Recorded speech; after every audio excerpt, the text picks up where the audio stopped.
Hey guys, what's up? Welcome to another SAT Solve Live. Today I'll be going over the 2021 October US QAS, the reading test.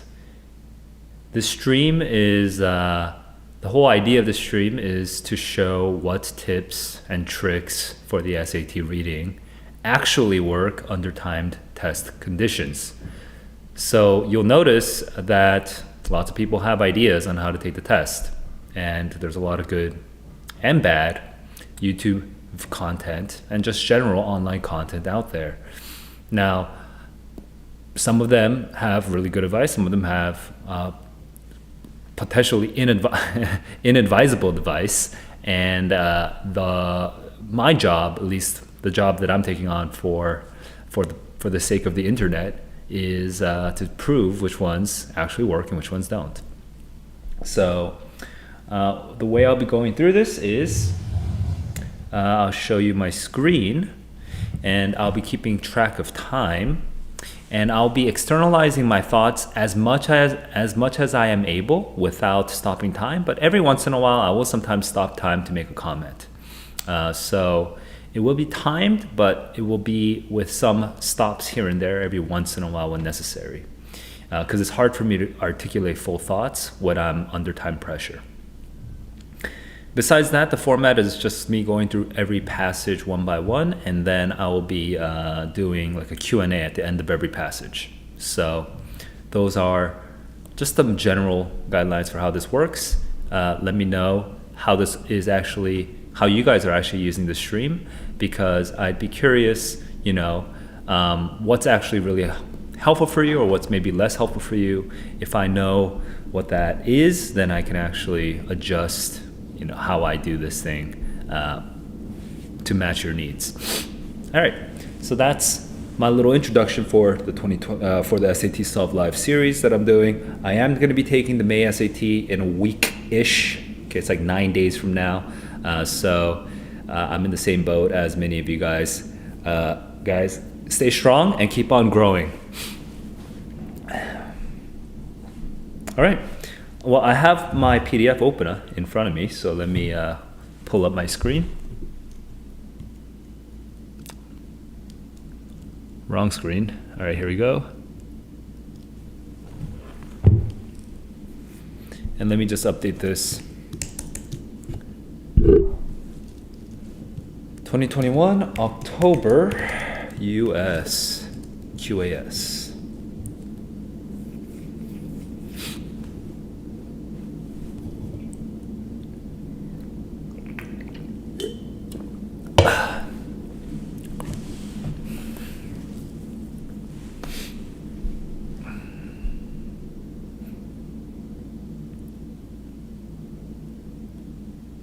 Wow, I had not known this, but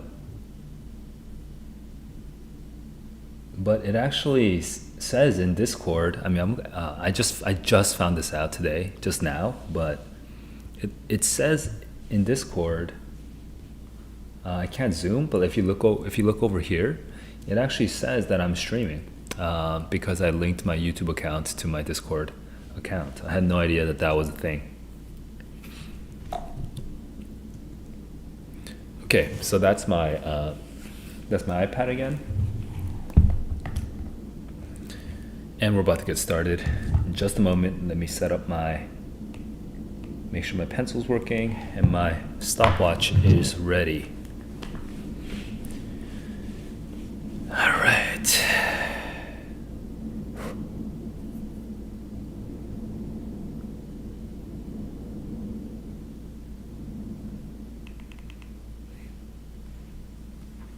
Okay, so I'm at 0, 0.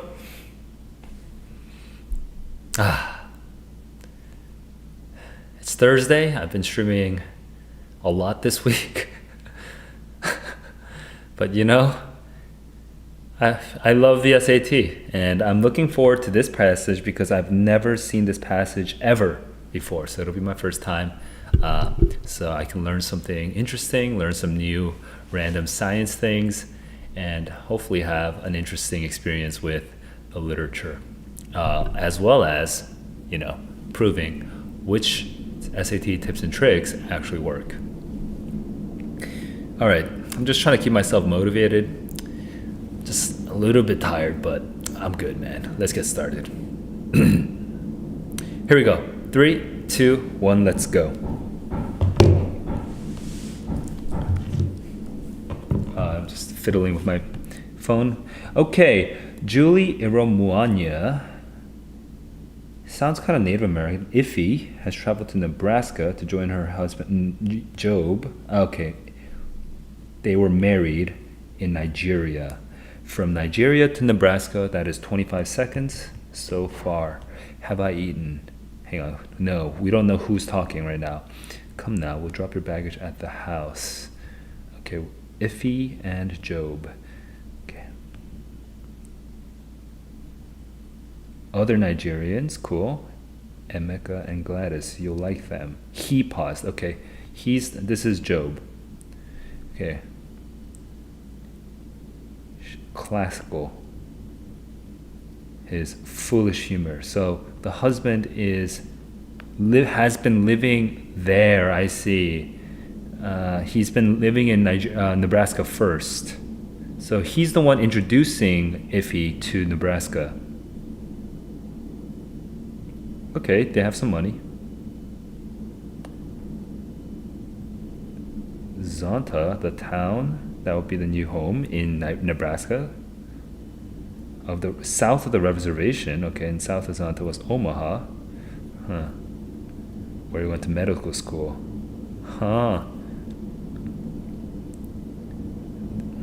This was also where Zonta, Nebraska was a town. Trusted Flat Waters, the Indians had named it that.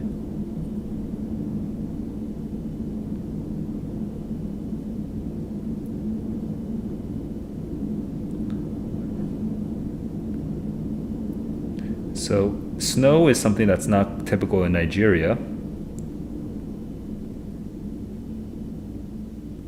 He had finally understood. I see. Trusted Flat Waters. The name. Stop. I'm at 2 minutes and 10 seconds. I just want to make a couple comments about what I'm seeing in this story and what I'm expecting, okay?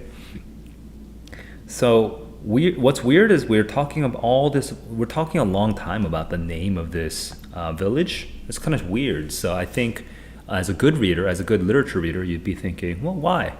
What's with this trusted flat waters? But then there's a lot of context around this, right? This is a very interesting thing. A potentially Native American writer is writing about a Nigerian couple who's in this kind of middle of nowhere Nebraska town, not even Omaha, a major city of Nebraska. So what it should feel like is the wife, Iffy, is kind of probably feeling displaced. Job is trying to be enthusiastic, but it could be a little strained. We don't know, but we could be. And then we have this sort of Native American history of this place that's not Omaha. And it's trusted flat waters, and there's snow and it melts, but then that's a trusted flat water, a river that melts, right? So it's like a Nigerian who's not used to snow becoming thankful for this place, kind of, thankful for the warmth that melts the snow. So it's an interesting thing that's going on. So what is this about? I'm just looking for what's the conflict or what's the resolution, and I'm mainly curious about Iffy now because there's so much that's happening. I'm curious what will happen to Iffy. Like, is she gonna accept this place as her own or not? That for me is the main focus. Okay, we'll see what actually happens, but that's currently my midway prediction. Here we go. 3, 2, 1, let's go. Trees, gnarl. That's probably very unlike, and snow. That's probably unlike Nigeria. Freeze, silver.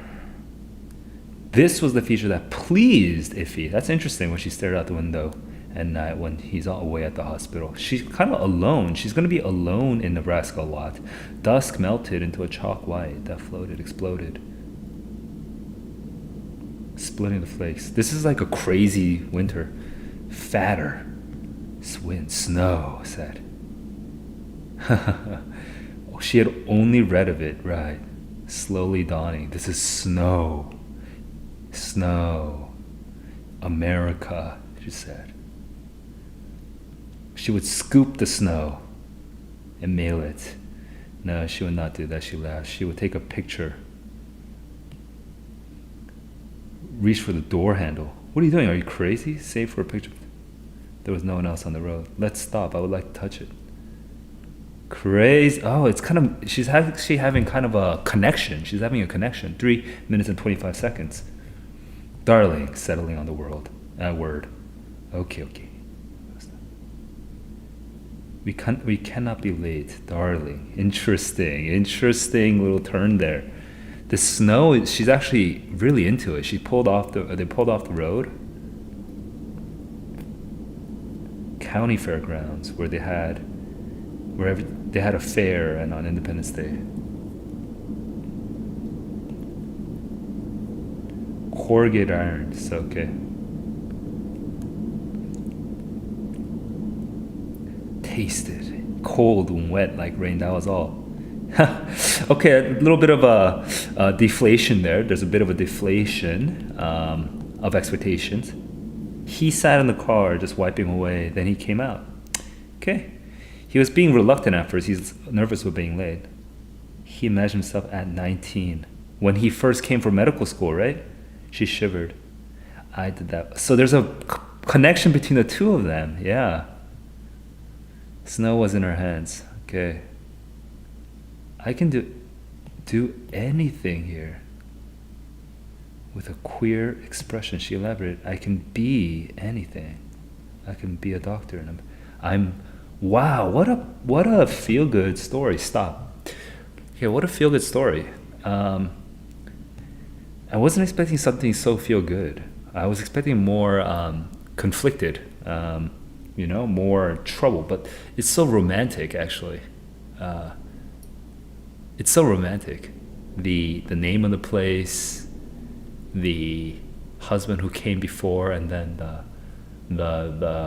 it's like there's a sense of wonder, and it's very nice. It's a very nice story. I really enjoyed that experience of reading that for 4 minutes and 50 seconds. Okay, so here's my quick summary of this story.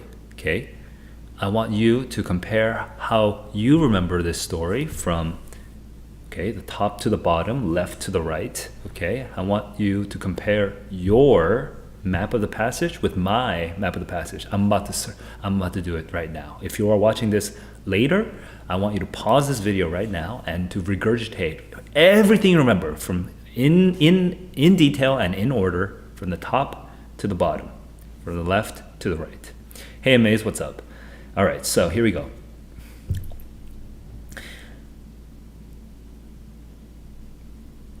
The husband, I actually remember his name, Job, the husband, is like, hey, have you eaten? Okay, no, cool. We're about to go or something like that. I don't really know.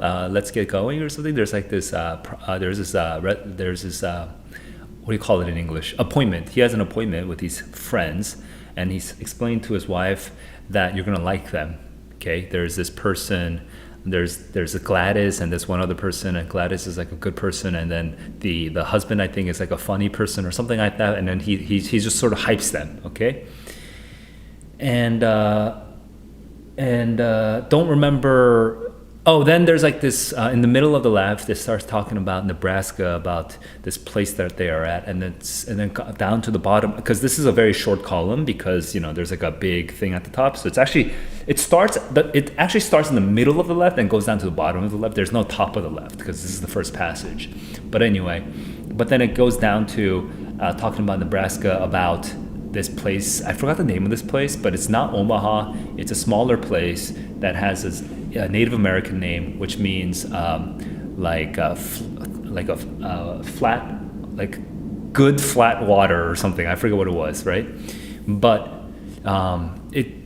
as it explains the name of the place, at the very bottom, it talks about how Job finally understood it, the meaning of the name of this place when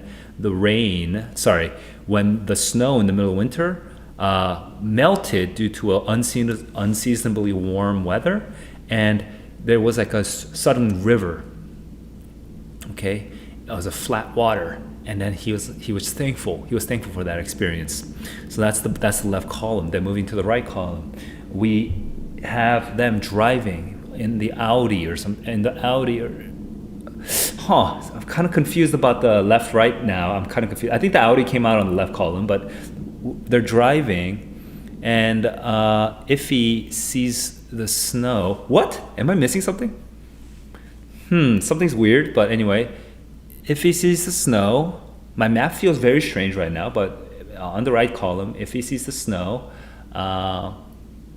and she had only read about it, and she wants to put it in an envelope and send it to her auntie or something, and then she's just sort of kidding herself, and then she wants to take a picture and send it to her nephews and nieces or something like that. And she's in this sense of awe. She has this sense of wonder about her.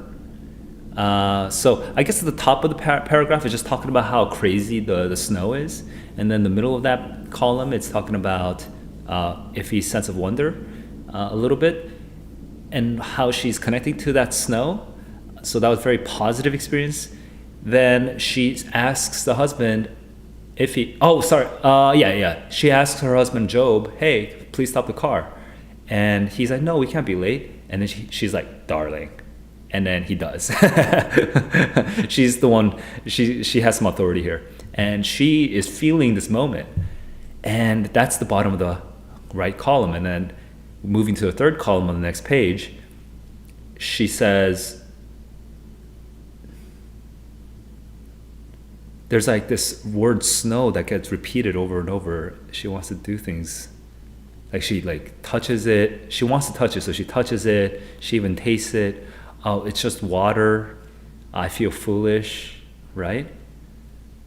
And then the husband sees her, Job, and he was actually just in the car at first. He was probably still getting over the whole thing that he doesn't want to stop, but he comes out and he sees her. And he sees his old 19-year-old self when he went to medical school in America. He sees his old 19-year-old self in his wife. And then he says, I did the same thing. And then she says, and she had said this earlier, but this is America, right? This is America, I can do anything. And he's like, what? And he's like, I can be anything. I could even be a doctor. And that's like, for her, the significance of the snow is it's this place that never had she had only read about, and now it's becoming real for her. All right, that is my summary from the left to the right. I kind of got a little confused with some of the columns and what the sequence was, but that is roughly my map, and I'm confident of the content of my memory. I feel like I might have missed out maybe 10% of the passage, but I think I covered most of the passage. How was your map of the passage compared to mine? Let me know in the comments below. Let me know if you remembered anything that I didn't remember, or if you misremembered something that I remember correctly. I'd be curious how you guys remembered it correctly or incorrectly, because that definitely informs me on what you guys struggle with.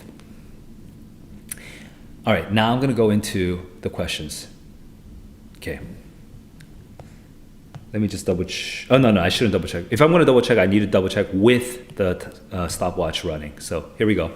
3, 2, 1, let's go. Actually, I'm pretty good, right? I'm pretty good on all this. Trees, there were trees. Whatever, let's keep going. It can be inferred from the passage that Job regards the first meeting as kind of important because that Emeka, come on. I guess you must become acquainted with, maybe, yeah, I guess there's that. That's something with actual support. Yeah, I mean, there's a little bit of that. Enjoy the food. He has chosen, no. Anything, inattention to, no. He actually is paying attention, 540. That took a little too long. I didn't predict, but that was hard to predict, honestly. The passage describes a previous their event as affecting Job by showing him the meaning of this name, of this place name. Yeah, there you go. Yeah, that's exactly correct. 6 minutes. One purpose of this line, 3134, is to 3134, 3134, 3134. Later, this was the feature that pleased Iffy the most. Okay, we're sort of jumping forward in time to talk about something that she would appreciate. Of nature? No. Contrast the past with the present? No. And the future? Okay, yeah. Cool. I just got through that. 635, I guess. 635. The description of the snowflake's defiance in 38 probably talks about how hard it is to wipe away. Probably in defiance, they grew fatter, right? He's, yeah. Hard to wipe away. So, no, we don't know if it's dangerous. Not quite beauty. Technology requires technology. Exactly. I can't believe I just missed the A. A was so obvious, but I just skipped over it for some reason. According to the passage, when the snow begins to fall, when the snow begins to fall?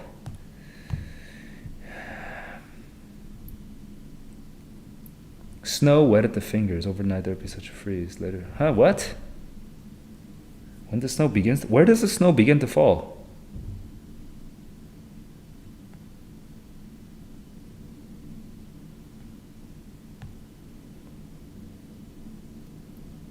I mean, he puts on the blinker or the wipers. No.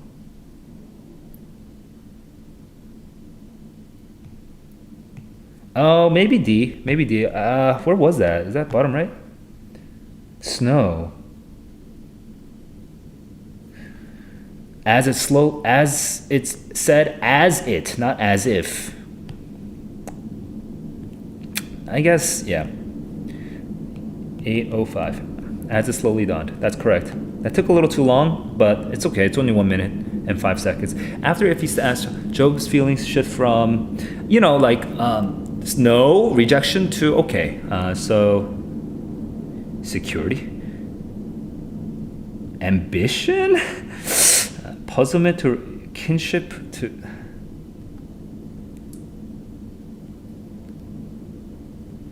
Hostility is too strong. But this is talking about the whole end of this. Yeah. So this is after the stopping. So after 52, 53. Not during that period, okay? So it's basically from here. Puzzlement, right? We cannot be late. Then the emotional connection is all the way over at the end. Okay, so 8:55. Keep going. Best evidence.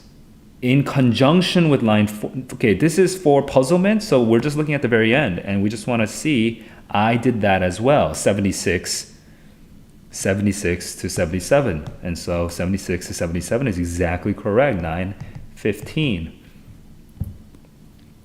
Which statement can be reasonably inferred from the passage? To her she's close, she thinks of them immediately when she thinks of the snow, embarrassed, resents, respects, and family. What?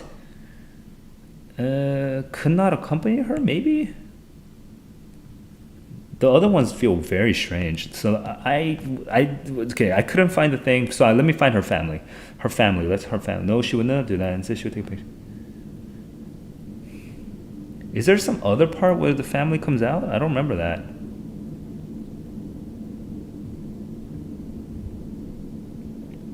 Okay. Embarrassed, approve, resent, appropriate behavior, regrets that her family could not come. I don't remember this at all. For this one, I actually have to use, so it's between 44 and 59, which is basically what I was looking at, but maybe go down to 59. She had heard Oh my god, such a weird one. Okay, 56, 57 is the one for. Yeah, 56, 57 is that one. That's such a strange one. Mainly because of the wording of D, but it's correct. The wording of D is a little funny. Description of the eyes as large and bright, because bright-eyedness is like how in wonder she is. Emphasize eager adventure is a little weird. Determination is a little weird. A value system is a little weird. Apprehension, reunited. Adventures is basically the correct answer because the determination is not right. You know, her excitement is the better word. And eager anticipation. I could be anything like you. Adventure is a really strange word for that, honestly, I think. But let's move on. We're at 11:30. Okay, it's a little longer than I would want it to be. I want to be closer to 10 minutes. And I think part of me is I'm just slowing down because I'm explaining so much. I think I'm explaining more than usual for a stream. So I'm talking out loud as much as possible. That's actually slowing me down a little bit. It probably makes for a better stream, but it does mean that I have to be more stressed out about time. So yeah, let me know if you have thoughts on that, because I might have to cut down my explanations as I go. That took me a little too long. And I know I could have been faster. I know I could have been. Because I kept feeling some slowness by like trying to explain my thoughts. Anyway, I'm confident in these. Adventures was a strange word, honestly, for me. And then this sort of, as models of appropriate behavior, it's a little funny. But she models after them. Like she uses their word. So yes, that is what happens. We have no other facts about the family besides that. So yeah. All right, well, let me get into the score. I didn't pull up the answers yet, so I have to pull up the answers. Give me a sec.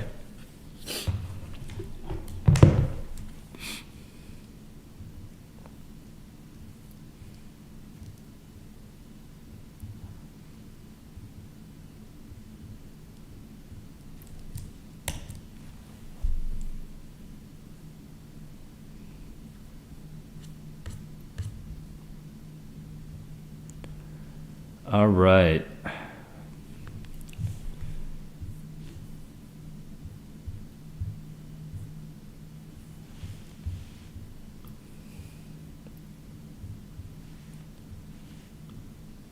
Whoa, give me a sec. Okay, there we go.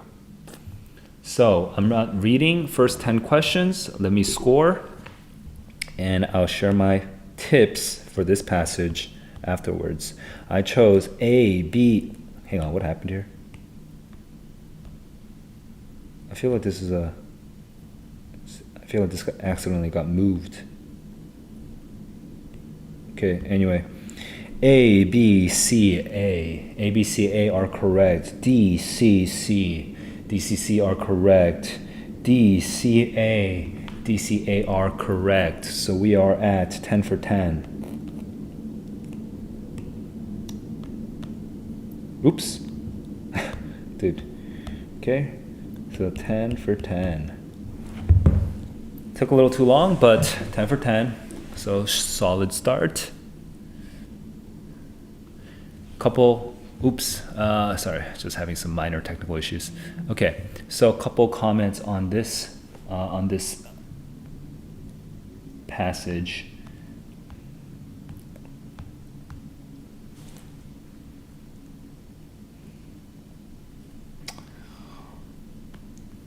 You know, Zonta is the first thing to really be paying attention to. Right, you gotta just know. We keep talking about the name for the whole thing, so we're building up the significance of this place for some reason, right? So you should be paying attention to it and just being like, hey, what's the significance of this long description about this place? Okay, that's the first thing. Then snow, yeah, snow. Yo, we keep from, and yes, you should be thinking about iffy the whole time. This, we keep hearing, other people's talk, right? We don't actually hear Iffy's perspective. But Iffy's perspective is the interesting one. Why? And I knew that. I actually told you at this point that I'm curious what's going to happen with Iffy. Because Iffy is the one who's going to have the hard time, right? Job had already been here for several years, for like maybe even a decade, because he went through medical school and whatnot. Only Iffy is new to this place, right? She doesn't have any friends, etc. So when Job is talking about, oh, you're going to love these people, right? You should be thinking, well, what does Iffy actually feel, right? That's what you should be thinking when you're looking for conflict and resolution in a story. Okay, so you should know that Iffy's perspective is going to come out, and finally when it does come out in 41, snow, and then she has this like sense of wonder. Wow, you should feel uplifted, it's a little bit of a relief, if anything, right? She's not going to have a miserable experience. She's actually having a childlike experience, if anything. And then we have him having a strange look, and he converts from having a strange look to finally him coming out. He has a strange look, and then he comes out, and that transition from him sort of being, reluctant to kind of indulge his wife's fantasies, or not fantasies, her fancy, to then actually coming out and then seeing himself in her and connecting with her. It's a big thing. That's a big deal. So those are the main things to pay attention to when you're reading this story. If you're bad at reading literature, that doesn't mean that you should start by answering all the questions first. You should just learn to read literature, okay? Just like if you're bad at doing geometry, that doesn't mean you should just go from A and B and C and D. No, you should just learn geometry, right? Do the same thing. Learn the damn thing. So what are you supposed to do when you're reading literature? Find the conflict, or keep anticipating what the conflict could be, and fill in the details as you read. Okay, so those are my tips for the reading. For this, a little bit of test-taking commentary. You might have noticed that I did something that I don't normally recommend. Okay, I did something that I don't normally recommend, but I only did it after I do the thing that I do recommend, okay? So I start here, which statement can be inferred, okay? Then I made a prediction. I think my prediction was something like, she's kind of close to them. And then I didn't find it, and I saw these negatives, right? So I didn't find it, so what I did is I went back, okay? I didn't even look at these line numbers first, I just went back, and then I tried to repredict. Like, what? And I still couldn't find it. So then, as a last resort, I looked at the range from 44 to 59, and I was like, oh, well, that's good. At least they contained the range for me, right? So 44 through 47, I probably already read that part, so I did kind of quickly jump over to this part, right? So I looked over, and then I saw this, and I saw auntie and uncle. And I completely missed it. The first time I read it, but my map was good enough that I knew it wasn't really here, right? After I read it once and came back to it for my prediction once, so I just jumped here, and then I could find it using a sort of hybrid method, okay? A hybrid method of what I normally recommend and then what a lot of kids hear. So I use my normal recommendation first, then as an emergency tactic, I used this other tactic that you guys always hear about, which is when there's a two passage with one with evidence, right? Then what you normally hear is go straight to here and then start brute forcing all of the connections, which is so silly. It's not a good strategy. Okay, that's not what you're supposed to do from the get-go. You should only do that in emergency situations. So basically, predict, repredict. If you can't, then do that. All right, so that's my little strategy lesson here. Now, if you disagree with my conclusions from the way I did it, if you think there's a better way of doing it, let me know. I'm kind of curious. What would you think is the better way of doing it? Have you tried both ways? and what actually worked for you, or or when you did it one way or when you did it the other way, what was slower for you, what was faster for you, what was more confidence building for you, what was more confidence diminishing for you. I want to know what that is, and I think other readers and other viewers would too. Okay, I'm about to get into the second passage now.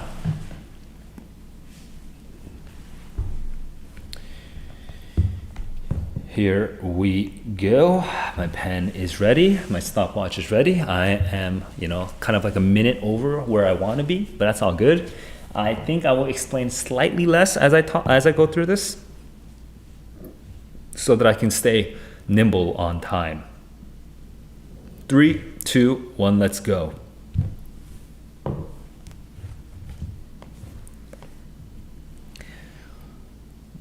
Luncheon Forum at New York County in 1992 by George Miriam Cedarbaum.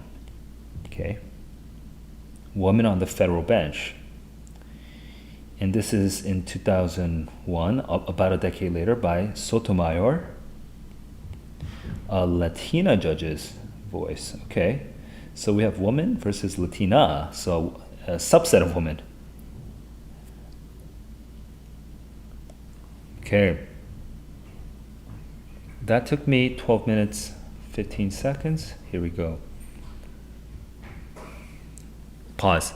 So I just want to say at this moment, I'm expecting, discussions about, right? Because it's a decade in between. I'm expecting discussions about how to make space for women on the federal court circuit.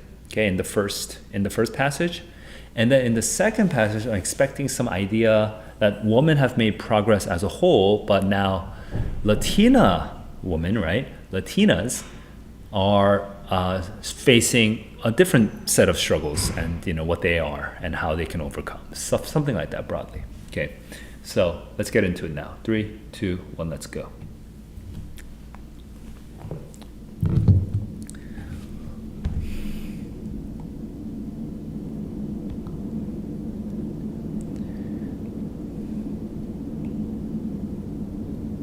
Separateness versus integration, right? This is the idea of separate, being a woman judge, right? Because those are not categories. We should just ignore them.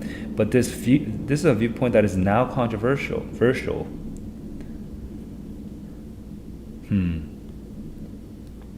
Women think differently. So there's like a gender essentialist position.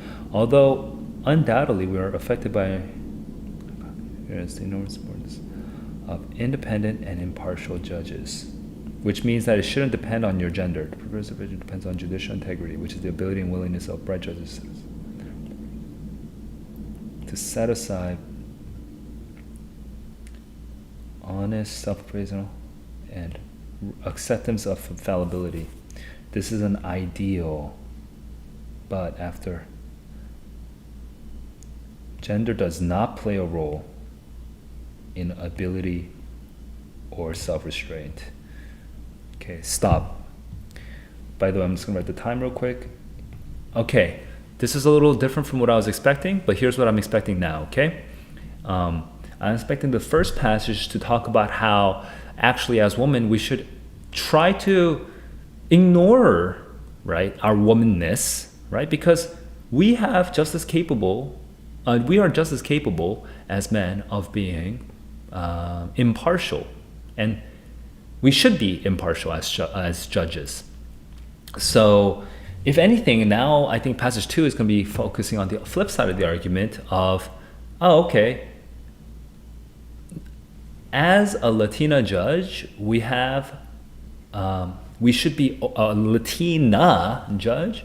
We should be aware of our Latina-ness and then kind of calculate that in our conception of justice, maybe something like that. So those would be two clear opposite positions. Okay, that's kind of my expectation, but it's a very loosely held expectation because I don't know. Okay, I'm going to see what actually happens, but that's what's in my head right now. 3, 2, 1, let's go.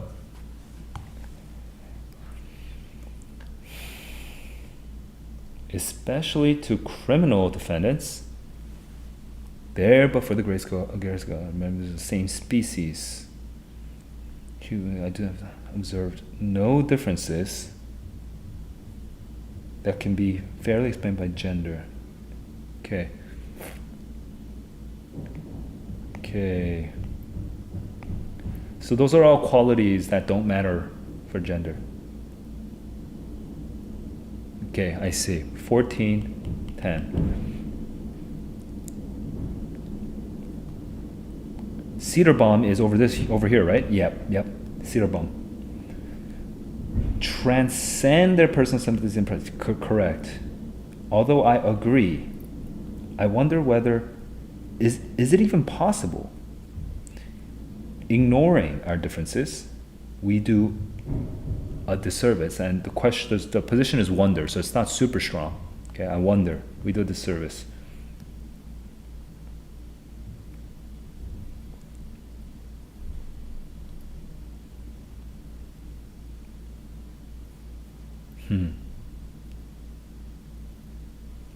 Our gender and national origins may make a difference.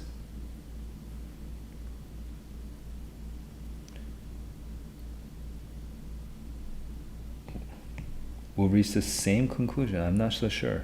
Interesting. 1515. Holmes and Cardozo vote on case which both upheld okay. Until 1972, no Supreme Court case.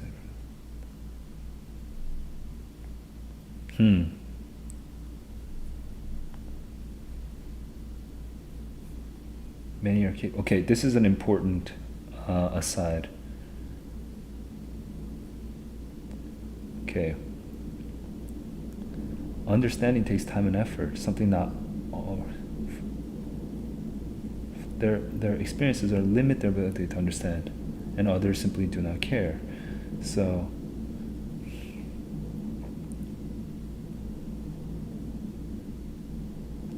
There will be difference. Experience affect the facts that they choose to see, what we focus on. Take the good from the experiences and extrapolate them into areas.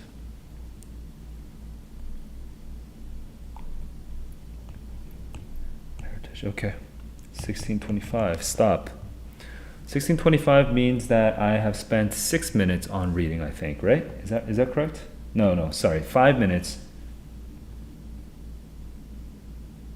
5 minutes on reading, which is actually pretty fast. Okay.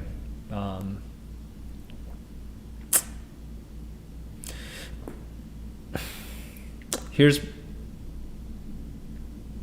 nothing crazy going on right now. I just want to say, it fit into my prediction. Remember, I think I stopped around at 13:35. I think I stopped here, and I told you what I was expecting, and this fell into exactly what I was expecting. So I'm going to share with you right now my map of the passage. If you are watching this, I want you to pause this video, and I want you to regurgitate in as much detail as possible from the top left, okay, to the bottom right of the third column, in order as much as you remember from the passage, and compare your map of the passage to mine. Here's mine.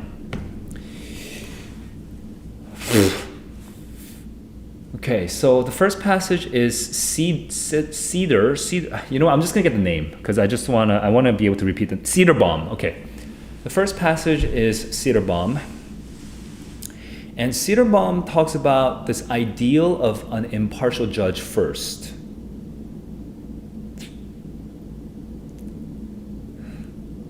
And I don't remember any of the details. Did she give details? I don't remember the details. And then she says that this ideal might be difficult to achieve, but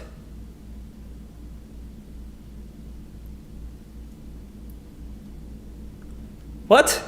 I don't remember the left column right now.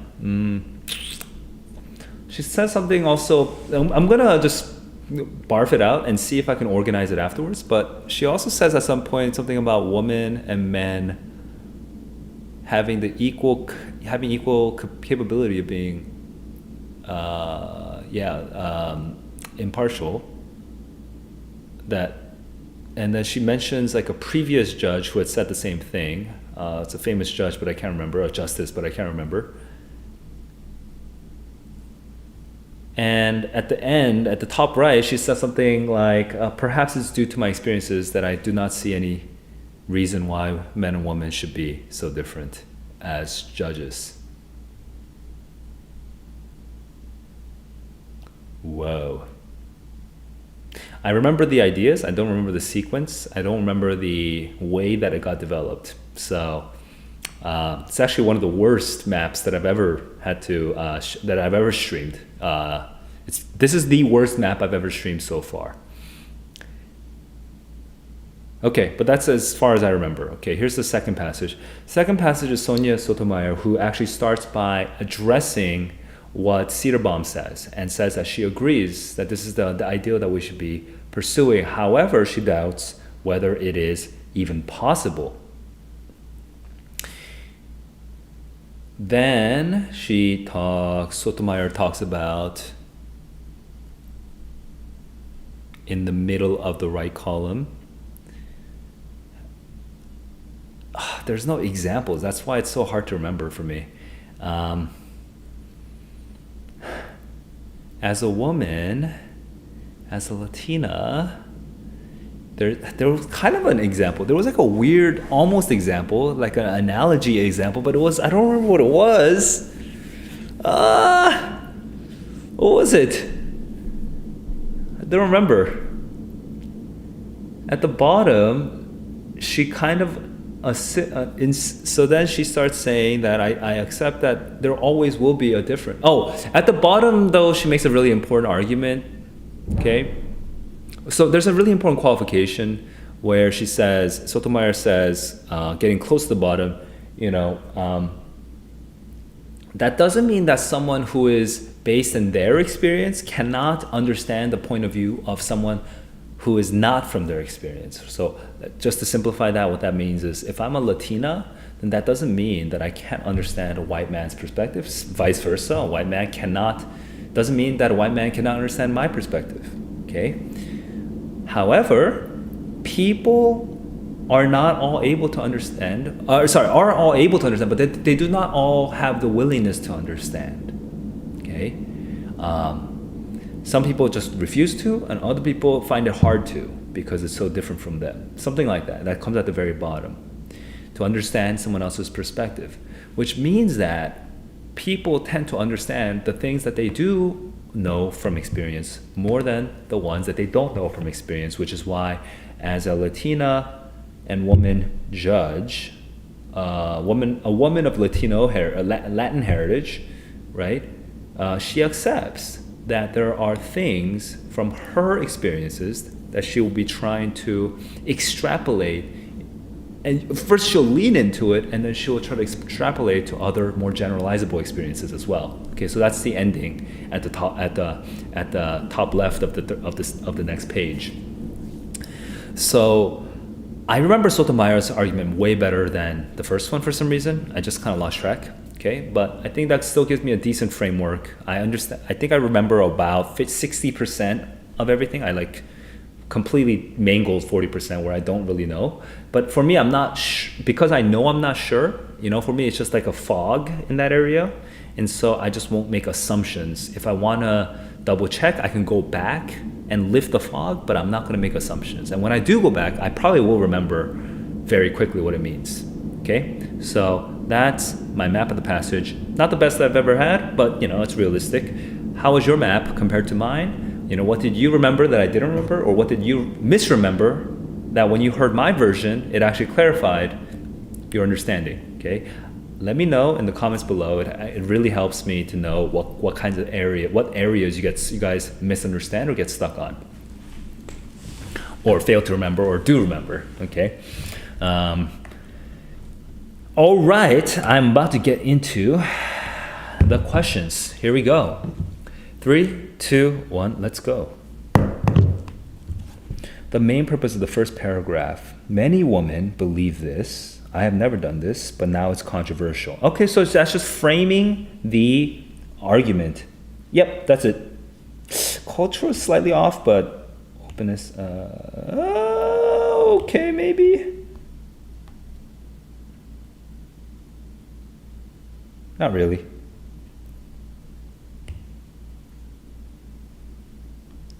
colleagues?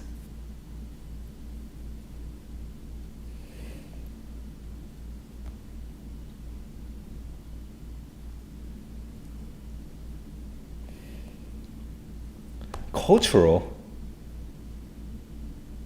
Is this cultural? Is this considered cultural? Defend? There's no defense though. Okay. That one was weird. Okay. I have to think about the wording there because I had to go straight into process elimination for that one because my prediction wasn't exactly quite right. Which choice best supports the idea that the personal backgrounds may be at odds with the responsibilities? Personal background may be at odds. That's the second paragraph probably because we need to take away our personal backgrounds.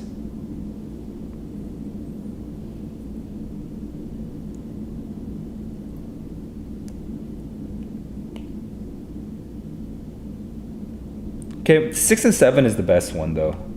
Oh, come on. Oh, come on. 5 and 6. I have always believed those are not categories. Huh. No, that doesn't really help that much. Okay, emphasizing their train. Okay, I have to go from 14 through 26. This sucks. It sucks that I have to go through this one by one. 14 through 18. Oh, we have personal background. Independent. Yeah, that's correct. 1835. Huh, I couldn't really get... You know what? It's because my map of the first passage is really rough. 35. Then the members of the same species, the same 35, who appear before us. That okay, as the human beings that appear, but the ones who are, you know, being judged, who are brought before us. Okay, 19. Sotomayor indicates that among judges are, you know, that they are impossible to avoid or something like that. And they do a disservice.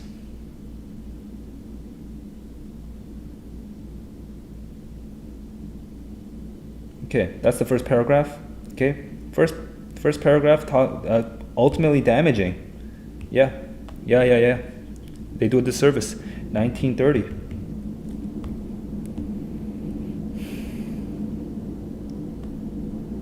Oh, sorry. The differences are not damaging. Sorry. Whoa. The differences are potentially beneficial. By ignoring the differences is... Oh, I almost screwed that one. Okay. Here we go. 83 simply. Others barely, simply do not care. Barely do not care. Simply do not care. Frankly do not care. Wow, that's kind of awkward. 2015. That took me a while to figure out which word felt more natural. In the context of Sotomayor's speech, the sentences 88-93 serve mainly two. Okay.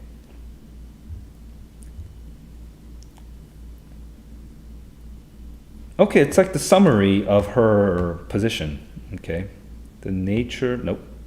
Cast it in a personal light. Yeah, it does that. It does that. Qualify the evidence. You know, 2045. Okay, let's keep going. The relationship between the two. Passage 2 directly answers, and yeah, exactly. 21 disagrees. Well, how do the two passages differ in the attitudes of each other towards the personal views of judges? Passage 1 thinks you should have zero personal views, and passage 2 thinks you should accept them and try to go beyond them. Overcome. Potentially helpful tool is a little iffy, but sure. Slows. Irrelevant. Okay. It's a little iffy, but I'm going to go with this one. I kind of want to defend it a little further later on, but for now, it's 2140.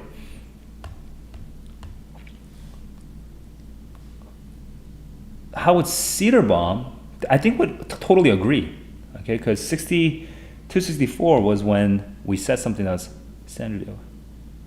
Okay, yeah, totally agree. Yep. 22. Because she does not serve a purpose in judicial analysis. That comes at the top left. So I think it's, 2630 or 1 to 3 maybe. So I'm looking at top left. Yep, 2630. So you'll notice this time I actually used the line references to help me. 22, 25. Here we go. So does that stop time? Does that contradict my general advice? I don't think so, because you'll notice I normally don't do that. But in this case, I just took a quick skim at lines 1 through 35, and I saw that there's a big, there's a big gap here, and then there's like a very little gap over here. So, yeah, I was just looking for, you know what it is? It's because I knew that my map wasn't so great. I knew that my map for passage 1 wasn't so great, so I was relying on this a little to just remind myself where it would be. Like, just to help my eyeballs jump around more quickly.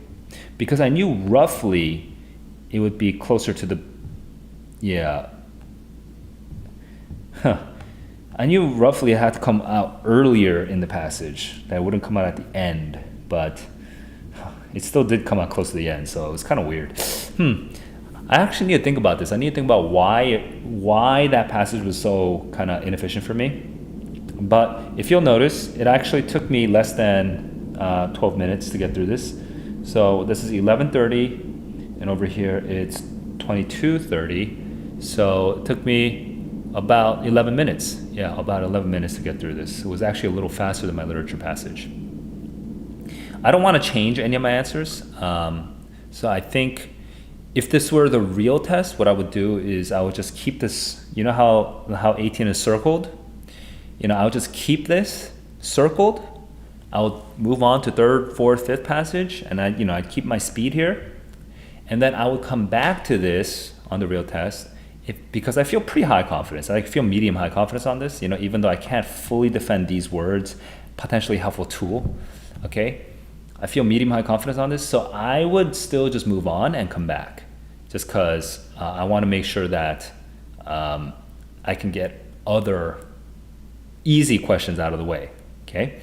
But because this is a stream and I want to finish off this passage before moving on, I'm going to spend a little bit more time, okay, on this right now. Here we go. 3, 2, oh, I started time already. Let's go. I accidentally pressed the button. Potentially helpful. Where's the helpfulness? It would be at the bottom, right? Accept the proposition. And then take the good. Okay, take the good. So that has like a potential helpful connotation.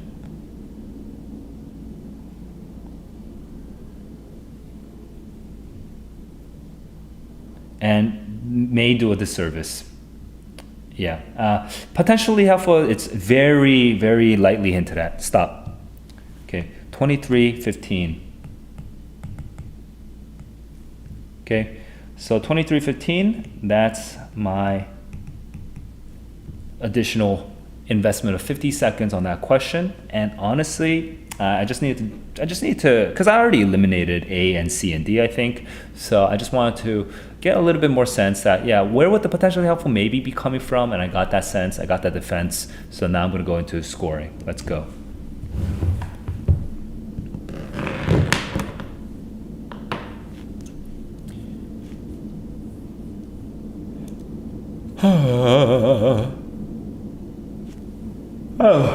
Okay.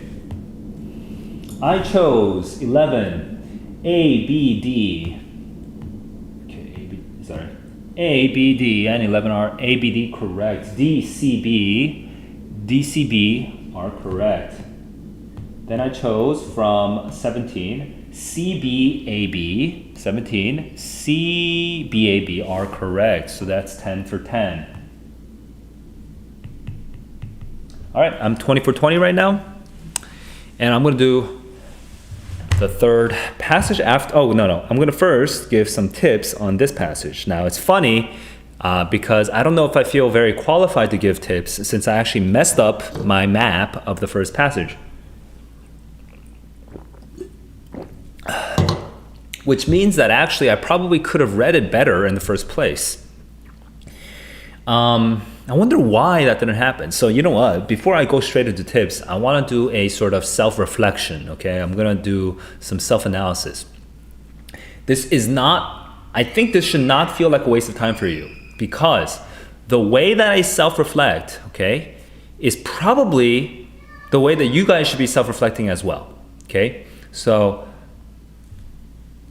if this is the kind of thing that you do already, then you probably don't need to watch this video. But if you do not reflect on your own mistakes like this, then that means that you're not really understanding your own weaknesses, okay? So I would strongly recommend that you do something like this in your own studying. Okay, so I'm about to do it right now. The first thing I'm doing is I'm just kind of rereading this briefly to see if I misunderstood anything, okay? And then if I do find something that I misunderstood, I'm going to ask myself why I misunderstood it.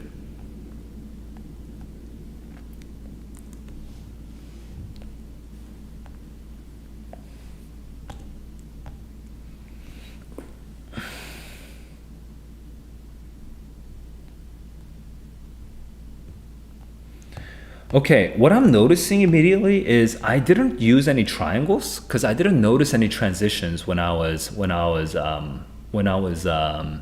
reading it the first time. So I was being a little lazy with understanding how the rhetorical structure of how the rhetorical purpose was changing. Okay, what the rhetorical structure of this passage was. So that's the first thing I'm learning. So let me try to go and find, I'm going to read it again slowly, more slowly this time, and I'm going to try to find places where the focus or like the rhetorical purpose seems to be changing. Basically transitions. I'm looking for transitions.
Interesting. What I'm noticing right now is that I didn't really understand this last paragraph, this last paragraph, but now I'm realizing it much clearer. See, this is such a weird argument for me. I wasn't ready for it. But the point is this part. Okay, this is really just the setup for the argument, and this is the point. So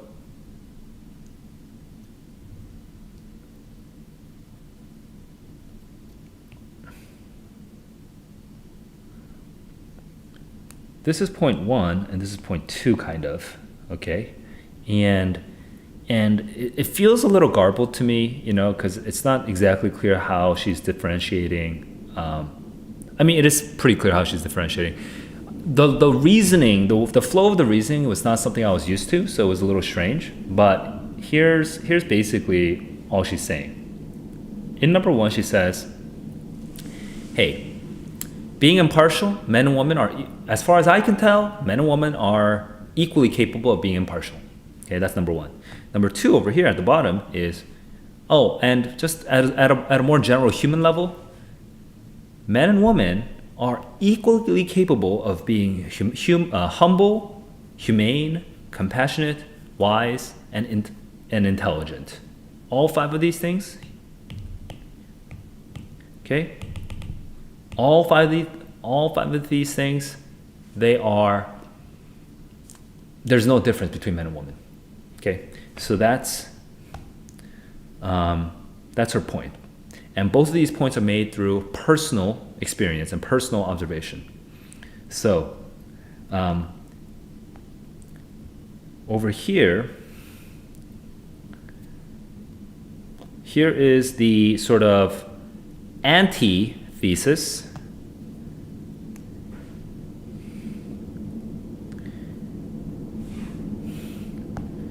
Her thesis actually comes out all the way at the end, really. Okay, but you can kind of predict that thesis because of this reasoning over here, which is her reasoning and her evidence, number one, and her evidence, number two, and then her thesis over here. Okay, kind of an unusual structure, which makes it harder to read immediately and immediately understand it. But what if I could give a tip? But it's funny because this is the kind of structure that doesn't really come out that much on SAT. It's more of like an AP Lang thing. But is it a point first structure or is it a point last structure? The point comes at the very end. Okay. Her point is, and it comes even qualified. She doesn't say flat out, men and women are fundamentally the same. She says, perhaps it's because of this thing, okay, that I find it difficult to accept your thesis, okay, which is such a hedged, qualified way of making the argument. It comes at the very end. Okay, she's being very cautious. So at this luncheon forum, she's being extremely cautious with her wording, and she doesn't come out very strong. So the point even doesn't come out till really the end. Although you can clearly imagine what side she is on, starting really here. You know that this viewpoint is now controversial, but for her, she's always been this way. So she doesn't seem to be agreeing with this perspective. She's defending her perspective. Okay, she will be defending her perspective. So, yeah.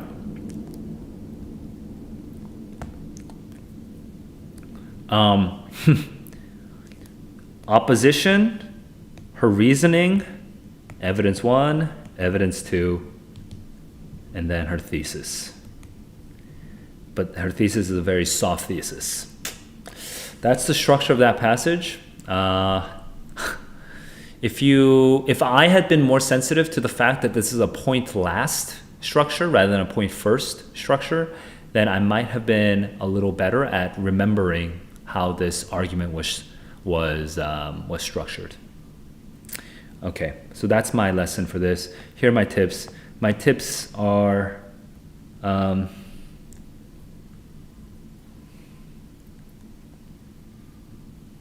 on, let me actually clean this up a little.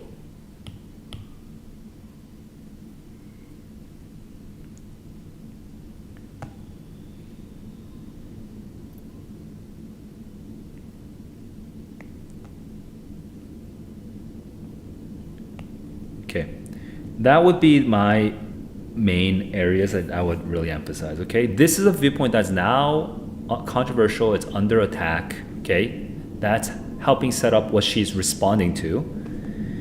And then here we say although all of this stuff, our education has ingrained in us this importance of independence and impartiality. Okay, so she develops this idea. And so independence and impartiality, women are equally capable, and we should be like that.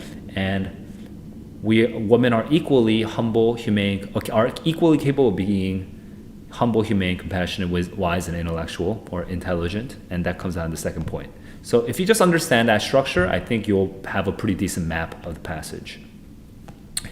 Now, passage 2 was a little easier for me.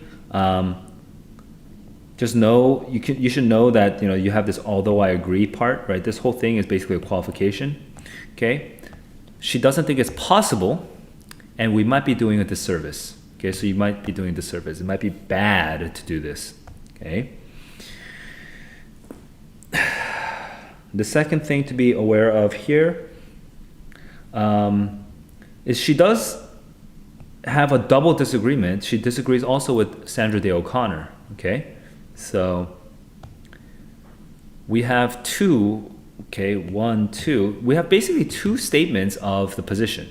Okay, that happens right after each other. Then after that, this is super important. This area where she talks about, people are fundamentally capable. However, people do not do so. Okay, however, people do not do so. Therefore, we must accept that we have to sort of lean into the differences there are when people are diverse on this court. Okay, and we should be able to use those experiences. Okay, so she talks from a very limited standpoint. I should be able to use those experiences and extrapolate further into the areas of law. This is not easy to summarize. It's hard. Rhetorically speaking, it's actually pretty tough. So you need to be able to break this down, the logic, pretty quickly. But if I were to simplify it because you don't have to have a perfect understanding, you just have to have a decent map. The first passage, you should just be thinking, oh, that's the reasoning, and then that's her two personal bits of evidence, and then the conclusion. Reasoning, personal evidence, conclusion. That's the first passage. Second passage is two instances of disagreement, and then the argument, and then the conclusion. Okay, so as long as you understand that that's the general flow, then everything else should be able to, you should be able to deal with all the details one by one as you go through the questions. That's sort of my best version of how you get through this passage. But that was actually really hard to explain for me too. So I won't blame you guys if you struggle with that. Okay, so that is the second passage. Okay, going through that second passage pooped me out. So I want to do a quick break. I want to take a quick break. Oh, I cannot believe it's already an hour and 20 minutes and I've only gone through two passages. So I'm going to take a quick break and I'll be right back just to recharge. Okay, it's a lot of explanation for me. I want to recharge and come back to get started on the third passage. BRB.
All right, let's get going. Be right back. Let me see.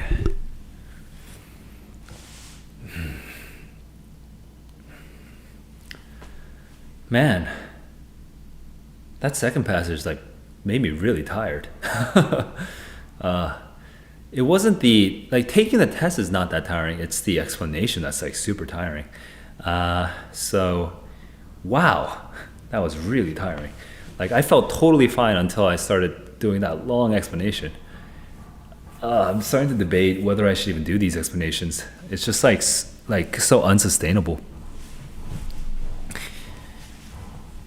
Dude, so tiring. Okay.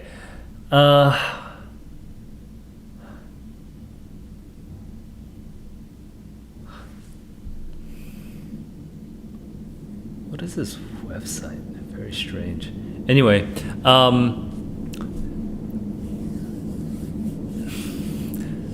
actually, this does make me ask a question. Okay, here's my question: Do you guys watch the like? Do you guys skip over my explanations? And do you guys just watch me take the test? Because if you skip over my explanations, then that would be really. I'd actually really like to know. Because if my explanations are not really necessary for you, then I would happily just do a timed test without any explanation. Because I used to do it that way last winter, just because it was easier for me to manage. It's really hard to like keep explaining everything as I'm doing it. So yeah. Anyway, those I'd be curious what your opinions are, guys. All right, I'm gonna get into the third passage now. Here we go.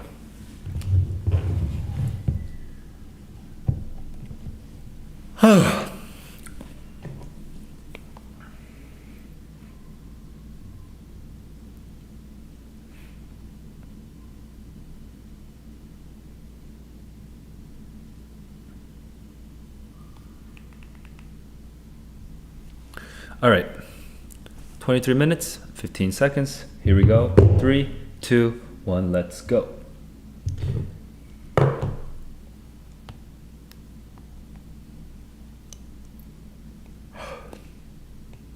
Culture made the mind. Interesting. Darwin's unfinished symphony. Animal behavior researchers have defined teaching as behavior targeted only at a naive observer at some cost to the teacher. Okay.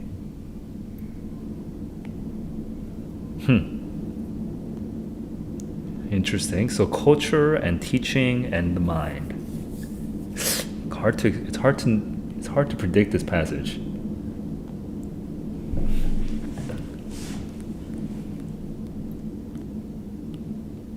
Okay, they need to be taught to do teamwork. They're reliant.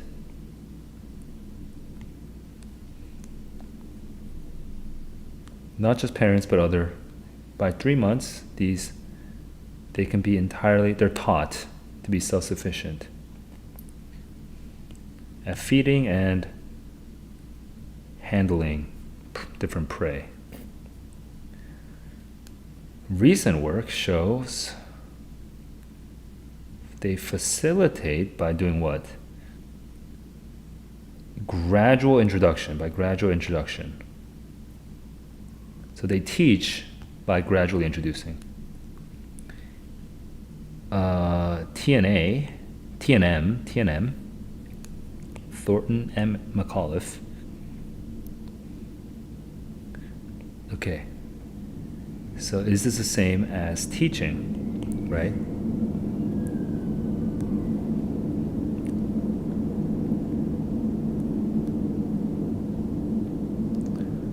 Was there a cost?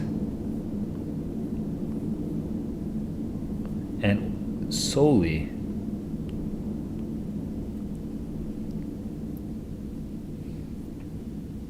okay, so that's the definition of teaching.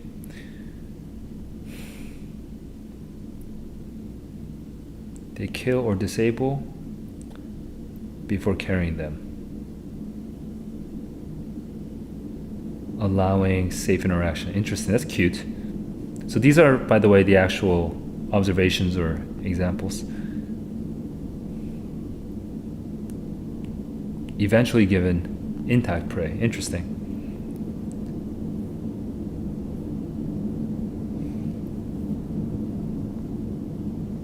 What's provisioning? I just lost the word provisioning.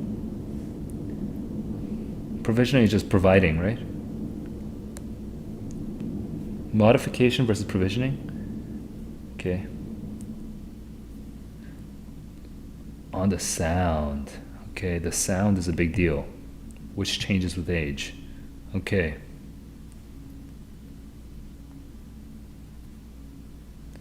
Recordings. Crazy. All right.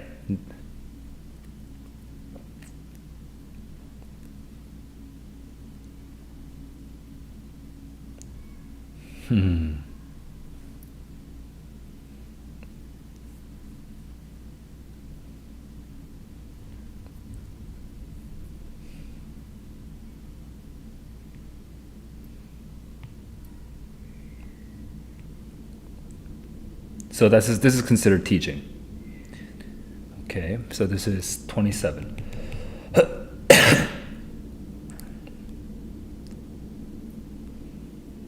Indeed, the performance of pups.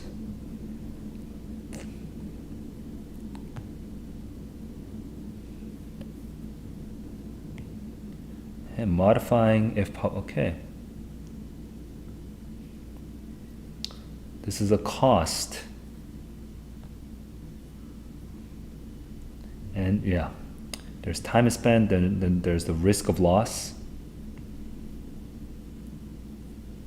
Okay. These are two reasons for it being a cost. But this allows them to learn.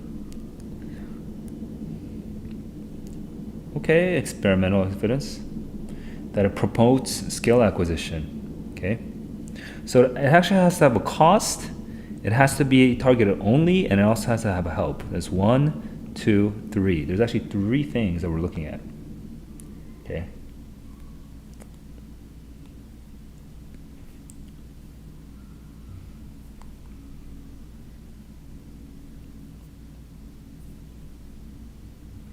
Okay, there was an experiment of them outperforming. Genuine example of teaching.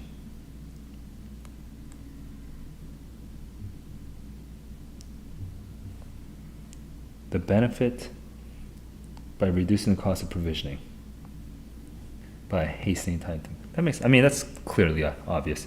28:45, stop the time. Okay, so it's pretty dense, but you know, you can definitely, I think you could see that this time, unlike the previous passage, I kind of paid more attention to the transitions, so I feel like I should have a decent map this time. We'll see if I eat my own words. Here we go. Just gonna hide the, I didn't read the passage. So let me finish by reading the passage first. 3, 2, 1, let's go. So I'm looking at the provisioning in response to begging calls, and then we have young pup sound versus old pup sound. Hang on, what? Groups of old pups?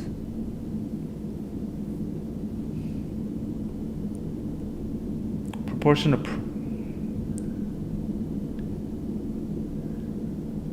provision intact. Hang on. When you kill it, you do it for the old pups. What the hell? This is kind of confusing. In response to begging calls of pups. Oh, okay, I see. This is the herd. All right, so on the left side, when you are provisioning a prey intact, if you hear old pup, okay, you're gonna bring them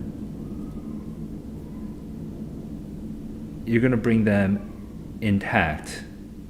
When you hear young pup, you're gonna bring them. Super confusing, actually. Like legitimately confused here. Huh. I thought, did I misunderstand this? Okay. The prey acquisition by age. Mean proportion of prey found by the pups themselves. Right, by the time they're 90 days, their 50% is already by 90. Wow, that's pretty high in 90 days. Okay, so that's right now that's at 30-20, but I'm now confused. I thought what happened is over here. They typically, when young pups, they typically kill or disable before carrying them. Then okay, intact is for older. Obviously, that makes sense. Okay, so obviously, obviously older.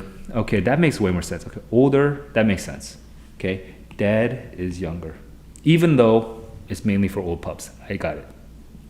Okay, that makes way more sense. So that's 30, 55, and then we're continuing. No, we're stopping. Stopping time so that I could at least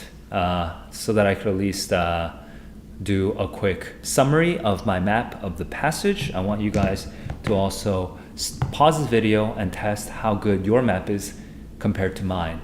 Okay, so you should regurgitate every detail that you remember. Okay, from top to bottom, left, okay, or left to right. Okay, here we go.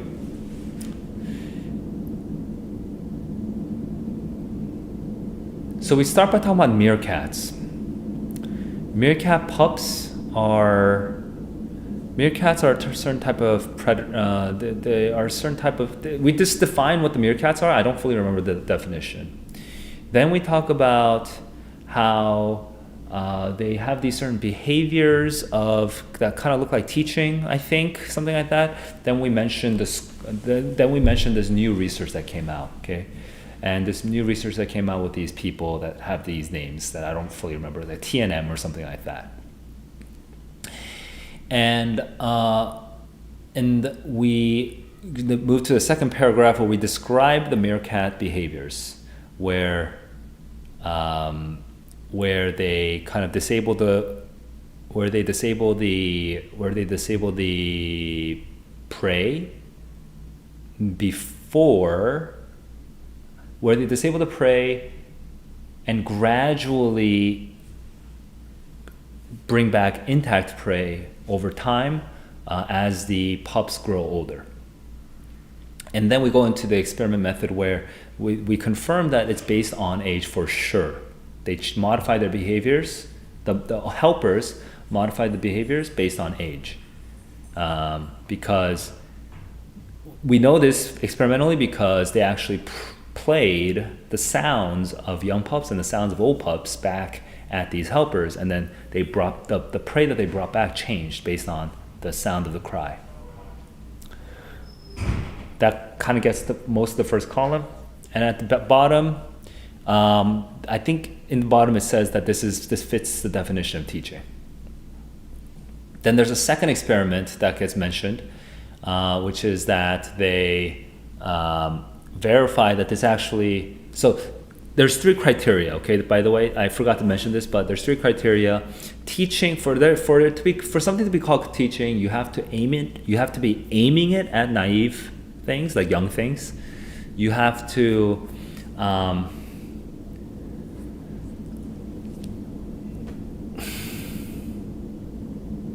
something, I forgot what the second criteria was, and the third thing is it has to actually it has to help them learn something. It has to help them learn something. I forgot the second criteria suddenly. So anyway, that's that. And so on the right side column, we talk about this other experiment of confirming, that basically confirms that actually, yeah, when you do get this helper assistance with the intact prey at some point, you are better as a young pup meerkat, or like older pup meerkat, I guess. You are better at hunting and taking care of yourself, something like that. And I think that's the end of the passage. Okay, so here my map isn't that great, but it's not the best map that I've produced on this stream before, but it gives me a rough sense of where everything is. Okay, how was your map compared to mine? What did you remember that I didn't remember? What did you misremember that my memory corrected? Let me know in the comments below. So that's, I think, a good enough map to keep going with the passage. It's slightly better than my previous map for passage, for the second passage here. Slightly better, but not much better. So I'm a little concerned about why this is happening right now, but I'm going to keep going and solving this test. I'm at 30 minutes. I'm at 31 minutes basically at this point. So here we go. 3, 2, 1, let's go. The main purpose of the passage is to talk about one particular experiment or a study. Contradicts scientific understanding about. Okay, yeah. Of meerkat behavior, it's specifically about teaching, but limitations, no. It's specifically about meerkats teaching. So C is correct. Lines 1 through 11 mainly serve to help us understand meerkats. So its background information is correct. Yeah, so that's 31, 35. I actually forgot to write down the time earlier. Which choice best supports the idea that adult helpers are capable of assessing individual meerkat skills and capable of assessing and adjusting? Okay, assessing the skills, adjusting the training. That's definitely like somewhere in this area, I think. Nope, that's definitely in this area because there we go, 26, 27. Oh, whoa, that's not there. What's 24, 26 then? Nope, that's not it. So we have to look. Okay, let's just look at the line numbers now. I have to go 40 to 51, 40 to 51. Let's look 40. Indeed. Okay, 40 works. And let's look at. Yeah, 40 works. Oh, and that other criteria that I totally forgot in my summary was the cost. There has to be a cost. Line 16, meets most nearly means, matches the definition, fulfills the definition, sure. 33. Promoted most nearly means, the behavior improved skill acquisition, fostered skill acquisition, 33:15. Okay. Meerkat pups who played with living but harmless versions of meerkat's usual prey were better, more skillful at handling intact prey. What the heck? Is there an evidence for this? Okay. That's at the top right. Let me double check. So, live stingless, subsequently dead scorpions. Yeah, that makes sense.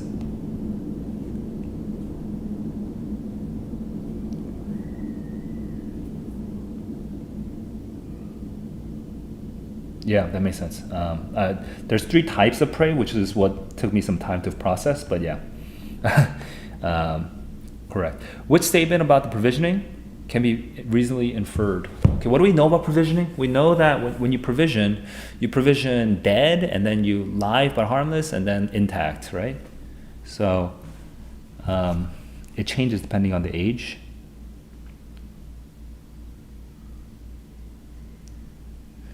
I don't know. I mean, don't they? No, yeah, I guess they do not immediately. This makes sense. They do not immediately consume, because if they immediately consume, then there's no training. That's basically just right. It's crazy that I just knew that. I'm gonna try to explain that, but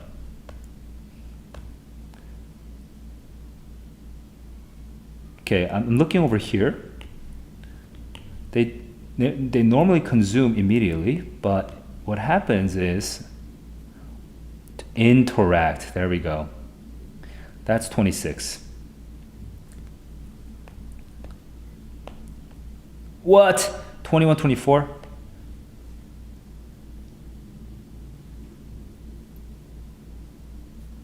Killed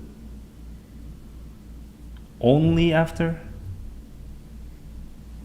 Wait, 52, okay, 21, 24, 52, 54. What the hell?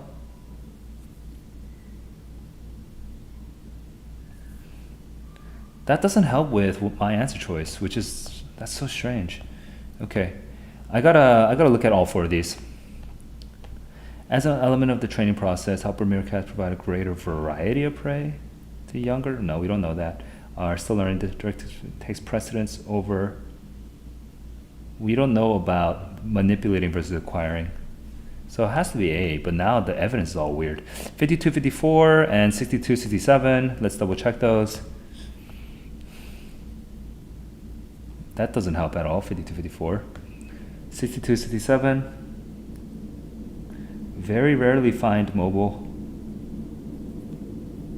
prey themselves. Oh, that might actually help with the fourth answer choice here.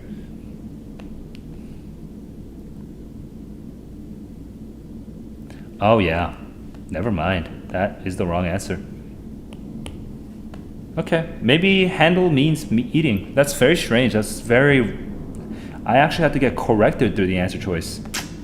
That probably took a lot of time. Almost 3 minutes for those two. It's not great, but it's not the worst either. For figure 1 in groups of young pups, approximately what proportion of prey is provided intact? Figure 1, groups of young pups when they hear an old pup. Okay, groups of young pups when they hear an old pup, and it's 0.45.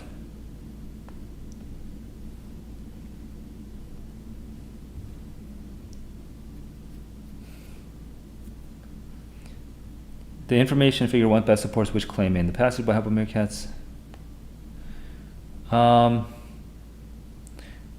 In groups will reposition? No.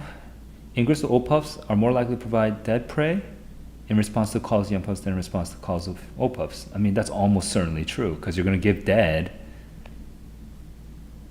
Yeah.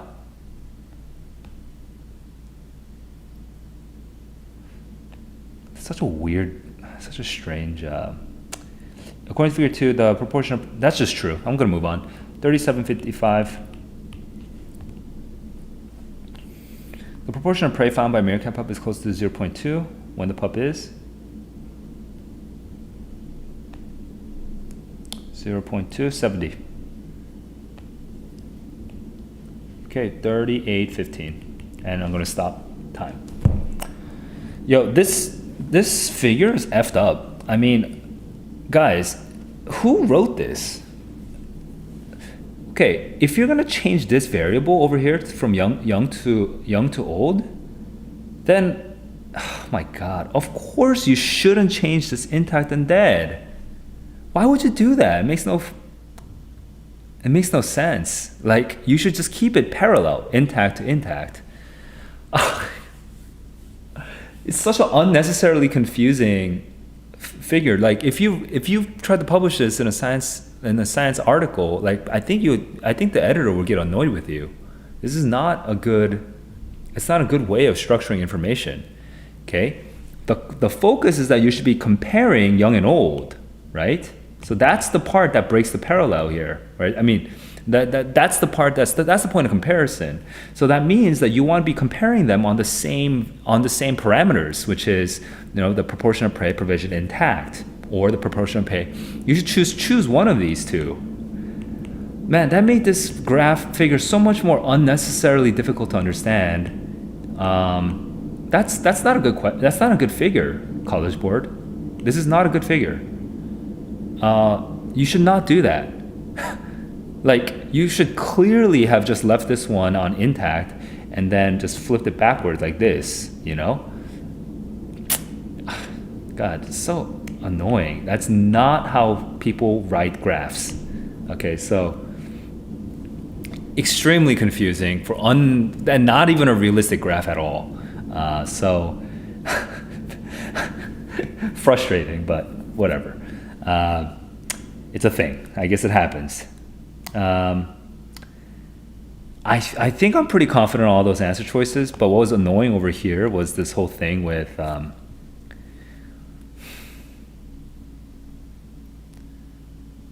like, I assume that the handling doesn't mean consuming, and I still feel like it's a fair assumption, but I don't know. That was such a... But, you know, this one I actually just didn't have in my map, so I did this right. I think I did this right. What I did is I went with what I thought was the correct answer, and I kind of ignored these three. Okay, then I looked for the answer. Then I looked for these. Then what I did that was wrong was I started looking at the lines for a while. I tried to double check these lines. Okay, But instead of doing that, what I should have done is I should have gone straight to B, C, D. I should have gone to process elimination for B, C, D. Because this is an inference question, sometimes you can't guess what the inference will be. So I did it almost. Sorry, I didn't do it totally right. I just did it almost right. Okay. I spent this weird moment where I was just gonna do 28, like A, B, C, D. Process of doing POE on the wrong thing, but I actually should have been going through A, B, C, D. Cancel everything I just said. I just did it. I did it in a way that I would not generally recommend. The way I did it was I was looking at A. I was pretty confident it was A. And then I looked at A, B, C, D, and then D reminded me of this D.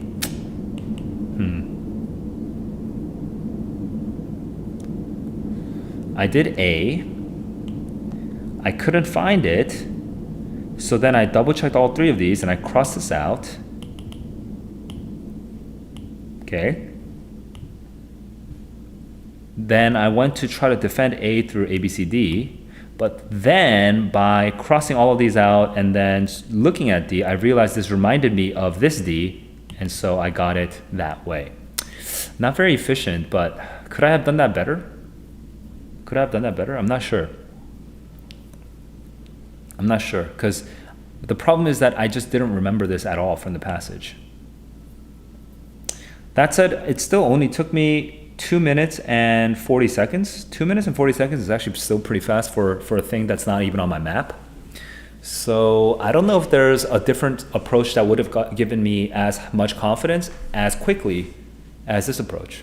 So you guys let me know if you think there is a better approach, but I'm going to stick by my approach. My approach is still read the passage first, read the question stem, predict the answer, and defend it with confidence.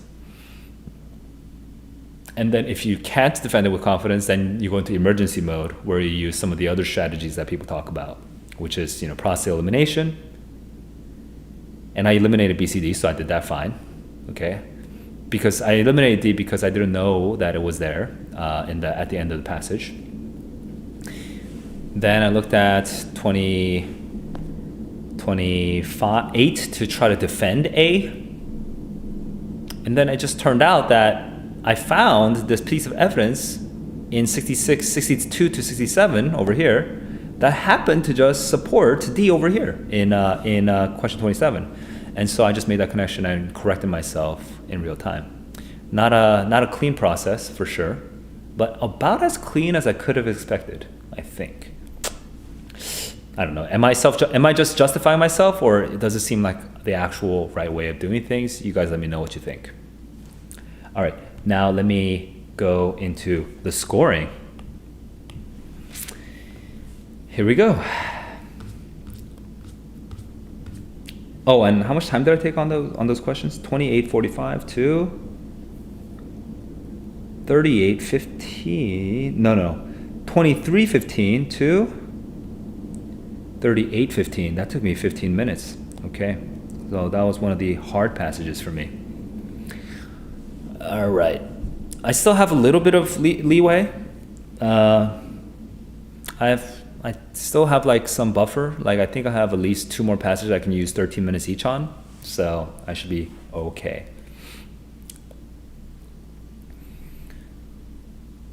All right.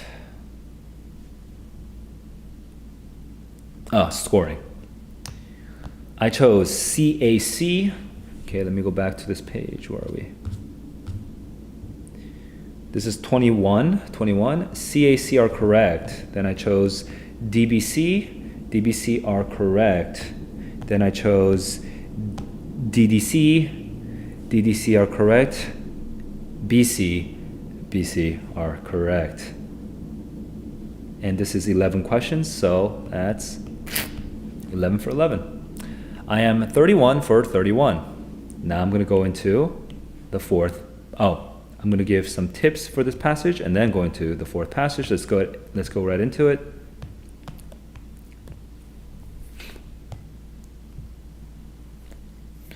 So background information on meerkats, then you get recent work, which talks about the teaching idea. Recent work tries to define teaching. Then you get the weird thing about this was this whole thing of background information on meerkats and then more background information on meerkats. Like, you know, it's like that was kind of just like weird for structurally speaking. So, you know, it's like A B, right? It's kind of an unusual structure, which made it harder to remember for me. I just was not expecting that kind of structure. Background, these researchers, you know, very strange. But the key thing, I guess the most important thing right here to get is you have to understand that this whole thing is about, is it teaching? And then this whole thing is about how they did it, how they did it. So this is the sort of hypothesis, and this is the experiment. And then over here is the other experiment. And through these two experiments, they have to get these three things. Is it targeted? Does it help? And does it cost? These two come from the first experiment, and this comes from the second experiment. So as long as you can kind of structure that pretty clearly in your head, you should be fine.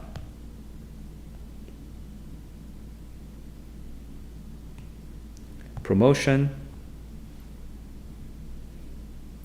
Here, let me actually find those. Let me find those three, okay? Where is the provisioning?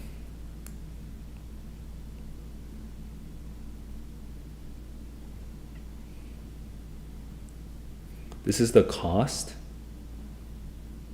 Okay, where's the only?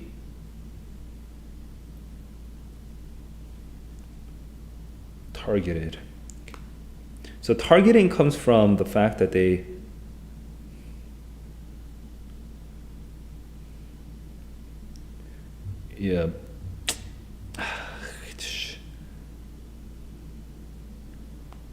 I guess it's this whole sentence over here, but this idea of provisioning over here. You provision depending on their age, provisioning which changes with age. This part helps with the targeting, this part helps with the cost, and this part helps with the learning. Yeah, so those are the three. Okay? The provisioning, cost, learning. Those are those three. Okay, so I think, I don't know, this is kind of hard to mark up, so I'm just going to leave it. I'm going to keep the red out. And those are my tips for understanding the structure of that passage. Let's get into the fourth passage. All right.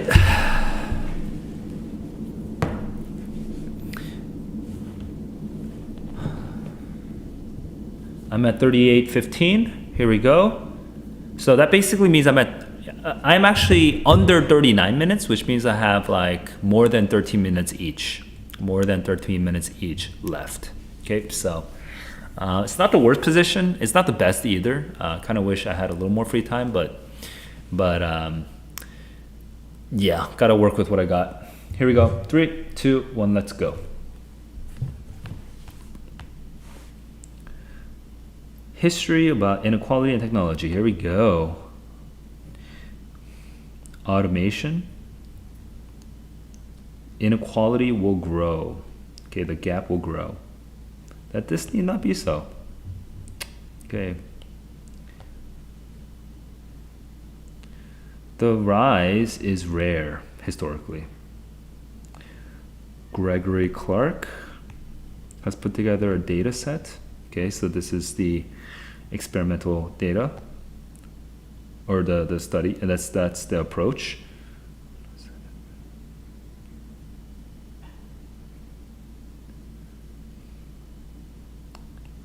Ooh, 2 sharp declines. Which one? The first one came in the 14th century and had nothing to do with technology.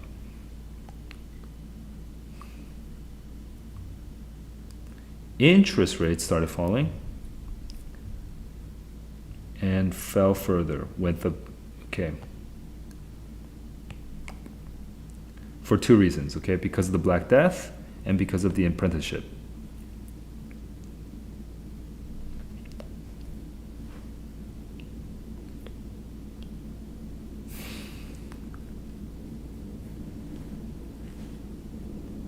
The increased supply of skilled labor relative to unskilled labor drove down the wage premium.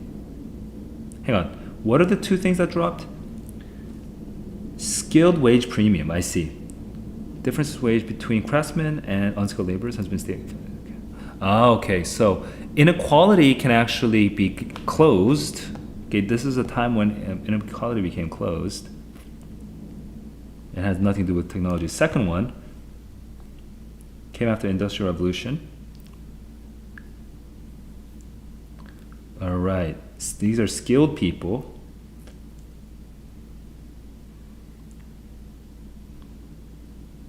Were being replaced. Unskilled workers rose from 20 to 39. Okay. Craftsmen's wages started to fall and did not recover. What that means is actually technology made inequality like better in a way. Okay. Ooh, a different measure. Okay, interesting. PL.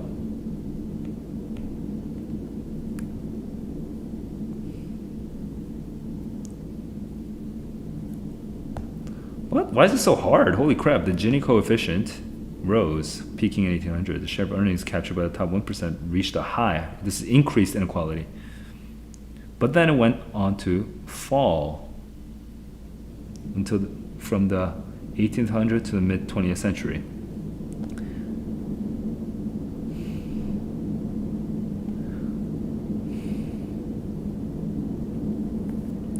The computer age favors skilled workers.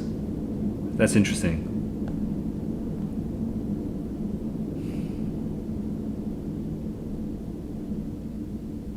Huh. 4 of the 5 fastest growing up require personal care, which are unskilled.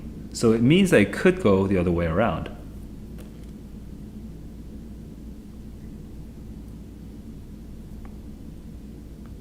So you should not assume that they will persist.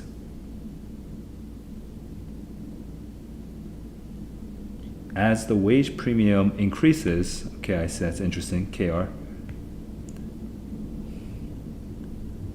The premium will actually make greater incentive to replace. Okay, wow, that's a lot of arguments. Holy crap, that's pretty hard.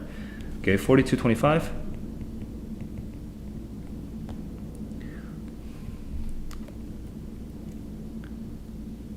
The first one was when interest rates dropped. So then the skilled labor supply drove down the wage premium. Okay, and the second one was when, the skilled people got replaced by the technology. And over here now we're saying that actually maybe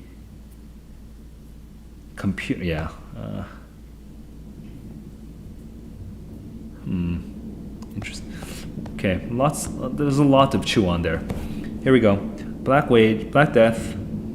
The craftsman wage, so it's dropping over time over here. Even so, Black Death dropped it, which is not technological, and this is technological. So this is not technological, and this is technological, but it dropped both times. Very interesting. 43.20. Basically, the whole thing you should be focusing on is, does technology increase income inequality?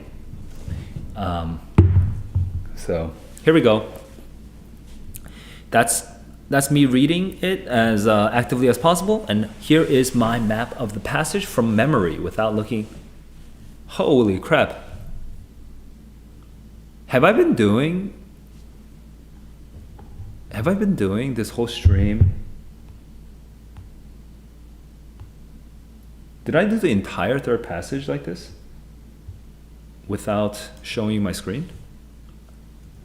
It looks like that's probably what happened. That is not good. Yeah. Oh my god, that's so annoying. That's so annoying.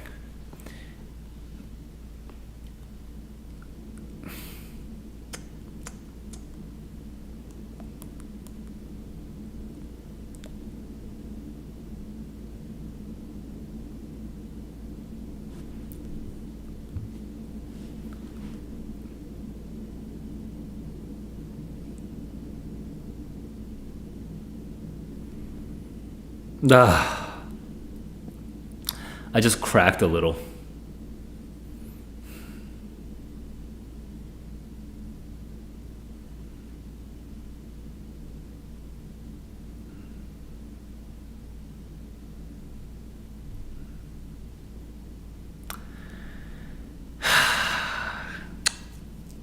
Hang on. So at least there's the first two passages, but then the third passage and all the questions for the third passage, and then the fourth passage. But at least up until the reading of the fourth passage, I've actually not been showing my screen this whole time. Oh my God, that's so annoying. That means I haven't been showing my screen for like almost 50 minutes. Oh my God. I want to cry.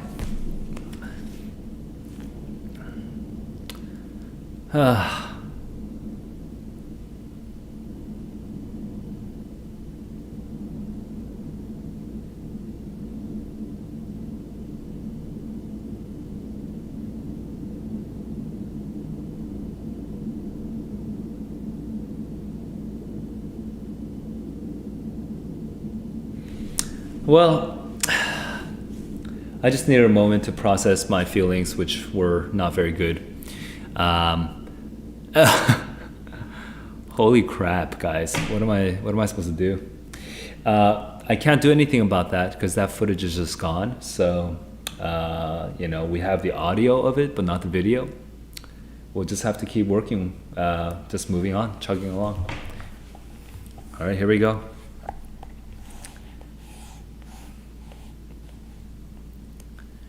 All right. Over the course of the passage, so I was gonna do a summary, and wow, holy crap. So I'm gonna do a summary of this passage. Okay.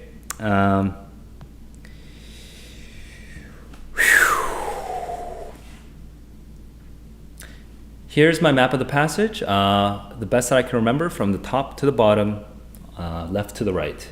You guys do the same thing and see how your map compares to mine. Here's mine. People think that technology will increase inequality, but it's not true, is the first paragraph. Or that's not necessarily true, is the first paragraph. Then the second paragraph goes into discussing, introducing the researchers, I think. I forget the names of the researcher, but there's a specific researcher that comes out. And they took this data set from like old times to look at the historical argument.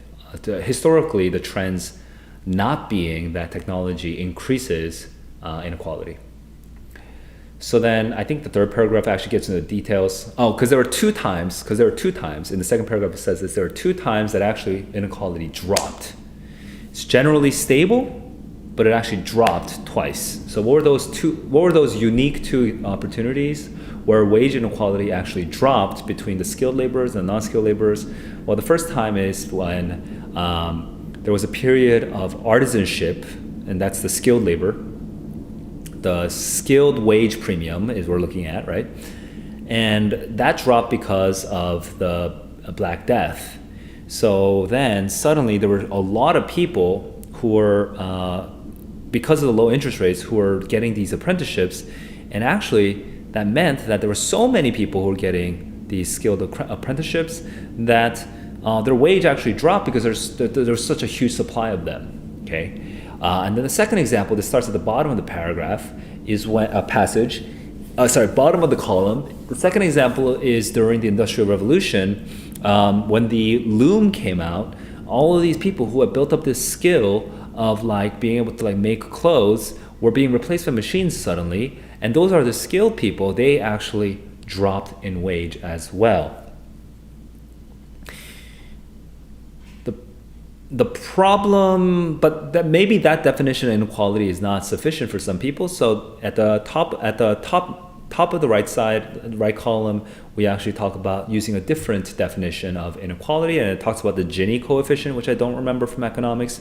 But basically, there's this whole other thing, okay, that shows that inequality, by using this other measure of inequality, even though technology seems to have been increasing from late 1800s to mid 1900s, actually the inequality was dropping during that whole time. But it doesn't give a lot of details there. It just says that it's been dropping. Okay, and we don't even know what this inequality means. We just know that this Gini coefficient is probably has something to do with inequality, but they don't do any definition, no details. Okay, and I remember that specifically. So I remember what's not there because I was expecting that stuff. So the last paragraph after these, so there's two examples for the first definition of inequality. There's this one example for the second definition of equality, and then there's this like professor that says we kind of assume that there's an inefficiency in the market when we assume that inequality will worsen. In fact, if anything, if there's more skilled labor, if the wage premium if the skilled wage premium is too high, there's going to be a reversal where people are going to want cheaper labor, something like that. But and then there's also this one example about how 4 out of the 5 fastest growing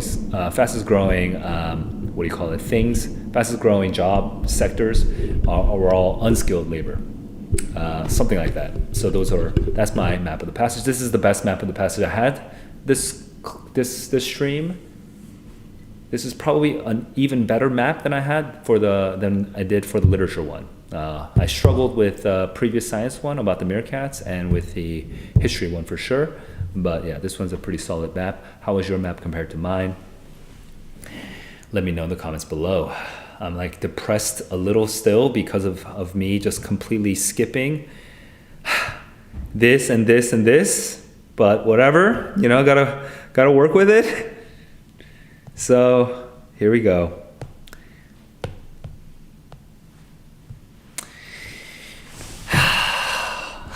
So annoying. I want to cry.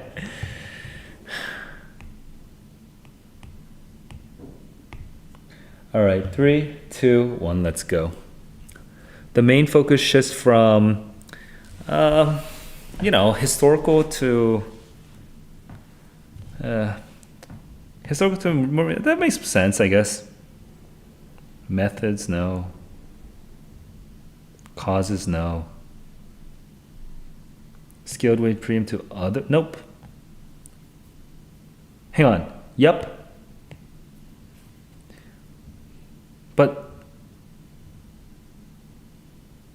measures, nope.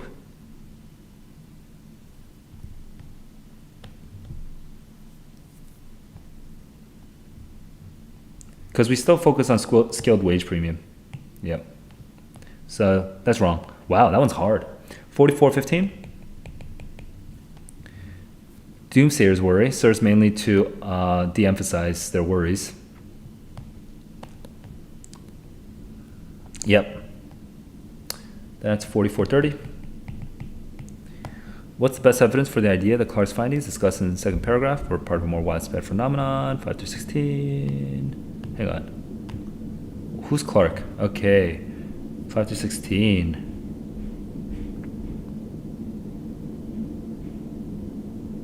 Stable.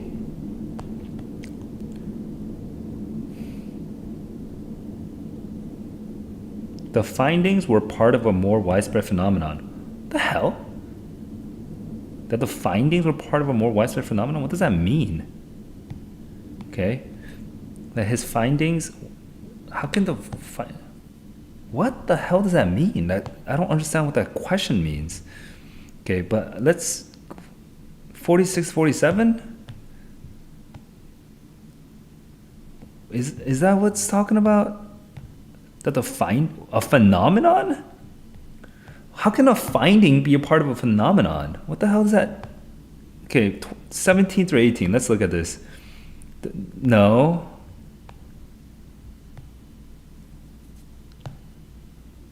(29 to 32).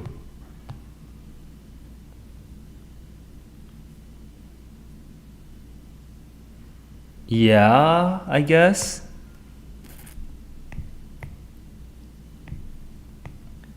(46, 47) is slightly different, so no. 55, 57. Okay. The hell? I'm gonna move on from this, okay? And that already took me a minute and a half. Based on the passage, it can be concluded that there's a strong relationship between fluctuations in the skilled wage premium and fluctuations in the demand for skilled wage.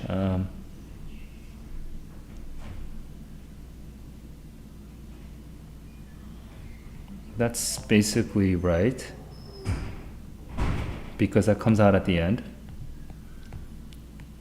Capture 51, just let me just double check that. Yeah, wow, isn't that a little hard, guys? Oops, stop the time, because I just need to, okay, resume time, 3, 2, 1, let's go. 51 captured most nearly means the share of earnings retained, kept, acquired, share of earnings, whoa, okay, acquired, 4710. The passes technology are likely to result in advances are going to result in loss of jobs for certain types of skilled workers. That's correct. Yeah, okay, technology helps with that. It does replace jobs. Okay, it does replace jobs. Is that the bottom right?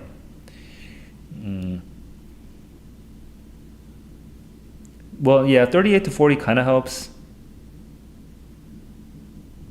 38 to 40 kind of helps, but it's also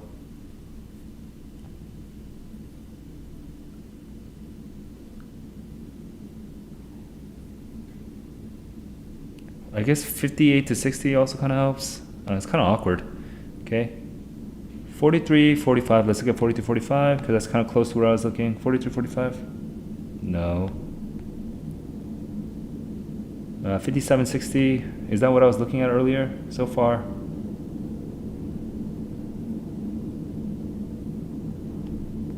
That kind of helps.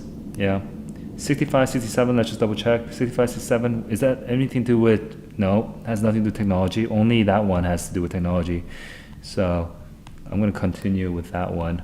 I don't feel super confident because I didn't double check A. But let's just double check A. 11, 16. Yeah, nothing to do with technology. Let's move on. Reasonably infer from the discussion projections that over time degrees may become weaker indicators of employability. That's correct. You know why? Because it says reliable proxy for the skill, but yeah. But now they're not. 49 minutes. Okay, here we go. In which of the years listed in the graph was the craftsman wage greatest? Let's just look for the highest. So 13, like 20, 1280-ish. Yeah. 1300. Not 1200, 1300. Yep. Okay, the interval in which the craftsman wage remained within the narrowest range of values relative to labor wage. Okay, so it didn't change. The flattest was between 1400 and 1600. 1400 and even up to 1700. 14 to 1700. Yeah, 15, 16. 15, 16 is basically all the same. Yeah. 13 and 14 dropped, so it doesn't help. Yeah. So we're going to keep going. This is 50 minutes. Based on the findings, which is the most likely explanation for the data? 1200, 1300. 1200, 1300? Isn't that kind of high? Oh, it goes up. It goes up because of the interest rates. So let me just double check. Yeah. Let me just double check. Life was short, interest was high, meaning that came heavy, but then it started falling. Yeah, in 1340. Oh, at the end of 1300. I see. Okay. Yep, that's correct. 5045. And I'm good. I think I'm good on all of these. Yeah, I think I'm good on all of these. So I'm gonna stop time. So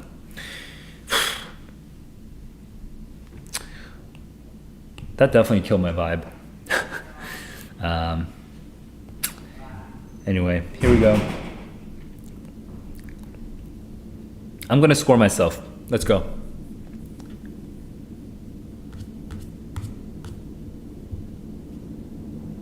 $32. I chose BAB. BAB are correct. Sorry. Then I chose DDD. DDD are correct. Then I chose CAA. CAA are correct. Then I chose CB. CB are correct. That is 11 out of 11. Well, it's so sad because I'm getting a perfect score so far. So I kind of wish I could have shown you all of that. Annoying. All right, quick tips. It's a hard passage, and I did better on this because I did better on this than I think is realistic for high school students, just because I'm very used to economic ideas. And I feel like it's a little mean for the College Board to use something so heavily economics oriented, but maybe maybe the basic economics program, educational program, curriculum in high schools has gotten better in the last 10 years. Like, if I didn't take AP Econ when I was a kid, would I have been able to do this? I don't think so. I think I would have been overwhelmed, by this passage. So I feel like this is kind of mean for the College Board. But here, the key thing over here is that there are two declines, and what do these declines prove? It means that, technology does not need to increase inequality. Okay?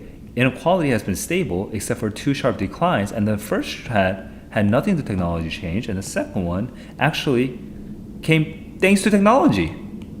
Okay? So that's really compelling evidence. So you have to understand that evidence. Then the hard part is a different inequality measure. You have to just understand that there's a thing. And then you have to have these examples of the four which are not skilled. Okay.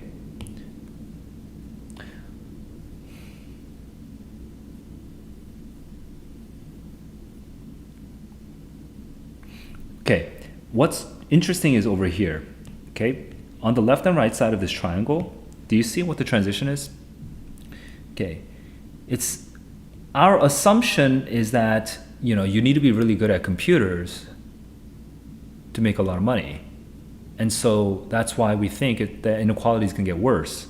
But actually, AI could take away that advantage, just like the loom.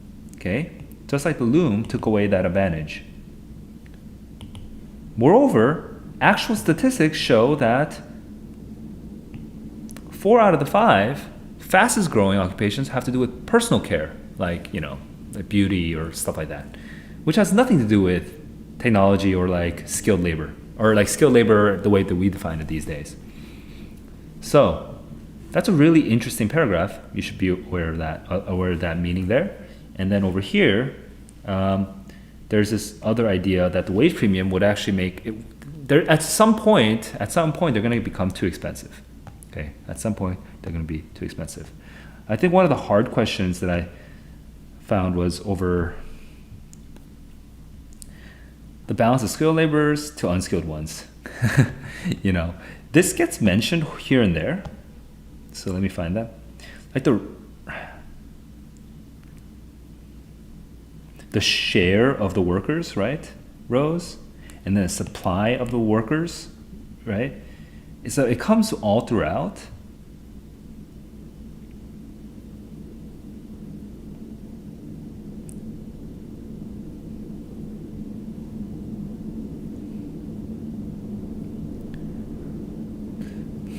But it definitely helps to like have a basic economic understanding of that that dynamic in order for you to just sort of get that answer with some confidence.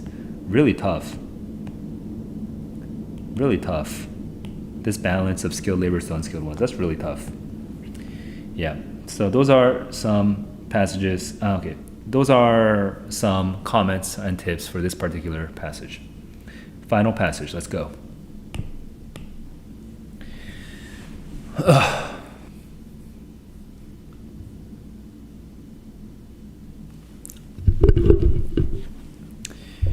All right. Gonna start the clock. Here we go. 3, 2, 1. Let's go. This passage is adapted from Morton. Eating the sun. How plants power the planet by eating the sun. Phytoplankton photosynthesize, and they live near the surface of oceans and lakes. Okay. We're at 51:15. So I have a solid 14 minutes. Carbon dioxide levels, CO2, vary with the extent of the ice.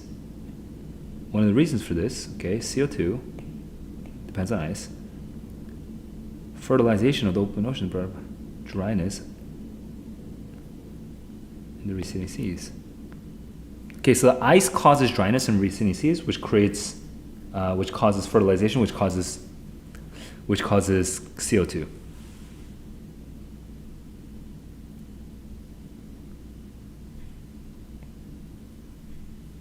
Okay, interesting. Hard to understand.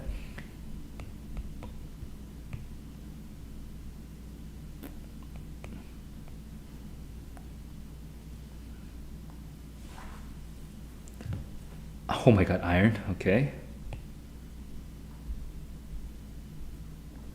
Crops up all through the biochemistry of photosynthesis, so iron is necessary for photosynthesis.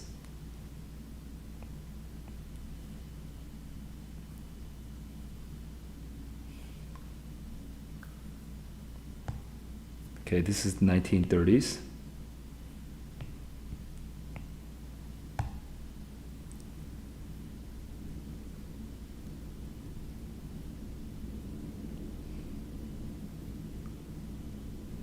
Okay, so chlorophyll, though, also connects with photosynthesis.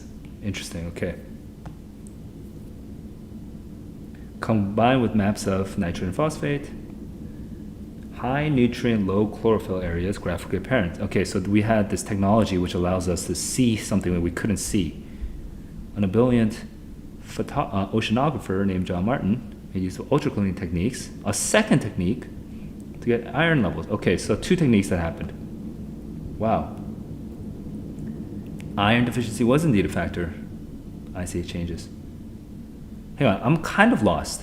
So we're saying that there was no phytoplankton, and these phytoplankton are photosynthesizing, and they power the planet somehow, which I don't fully understand.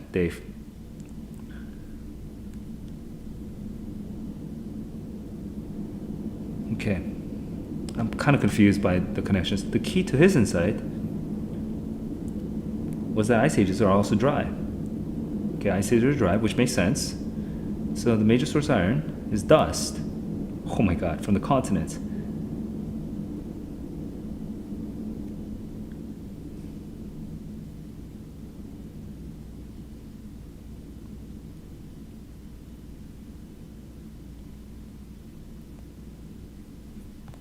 Okay, so the Sahara apparently provides a lot of dust to the North Atlantic. Increased amount of dust from the drier continent in the ice ages would have made various products more productive. What does productive mean? Productive means creating photosynthesis and creating oxygen, I guess? Is that what that is?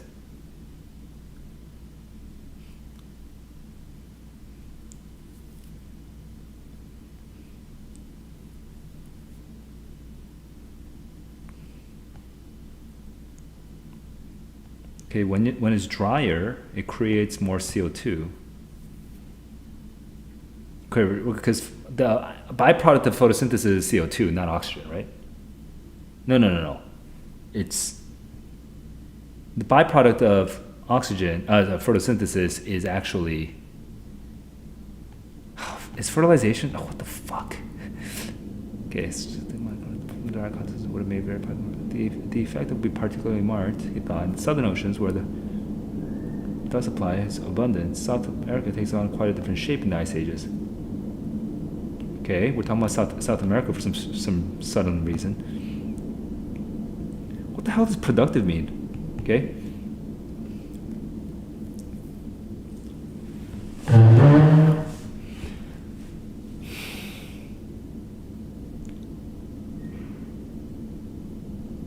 Enrich the sea. Okay, finally. Dust would help with photosynthesis, and that would lead to draw down the carbon dioxide. That's correct. That's what I was thinking. Thus, a change in sea level produced by the growth of ice and can would lead to a change in carbon dioxide level all around the world, and thus only had to call a very small amount. Oh my God! Give me some iron, and I'll give you an ice age, and that leads to ice somehow.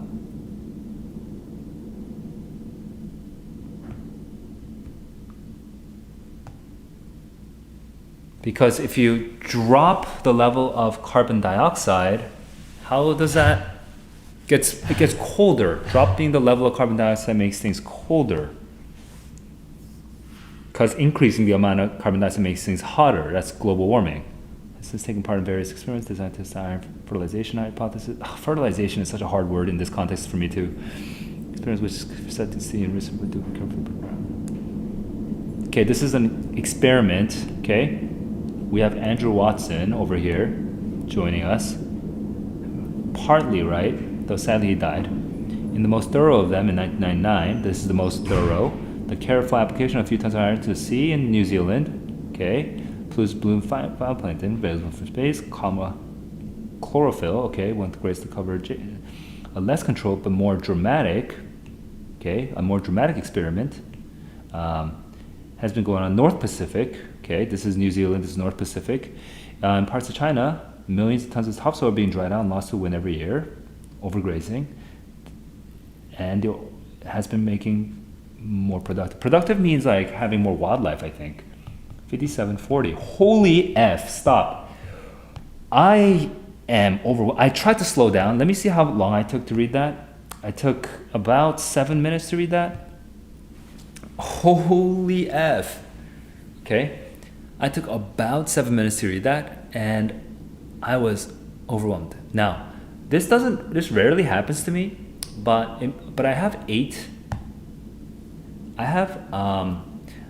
7-ish minutes left to do these questions. So it means I'm actually pressured for time now. Okay. That said, what I'm gonna do is I'm gonna reskim the first column to figure out what the hell is going on. Okay, because I feel like there might be some key concepts I just missed, because I don't want to go to the questions all confused what this means.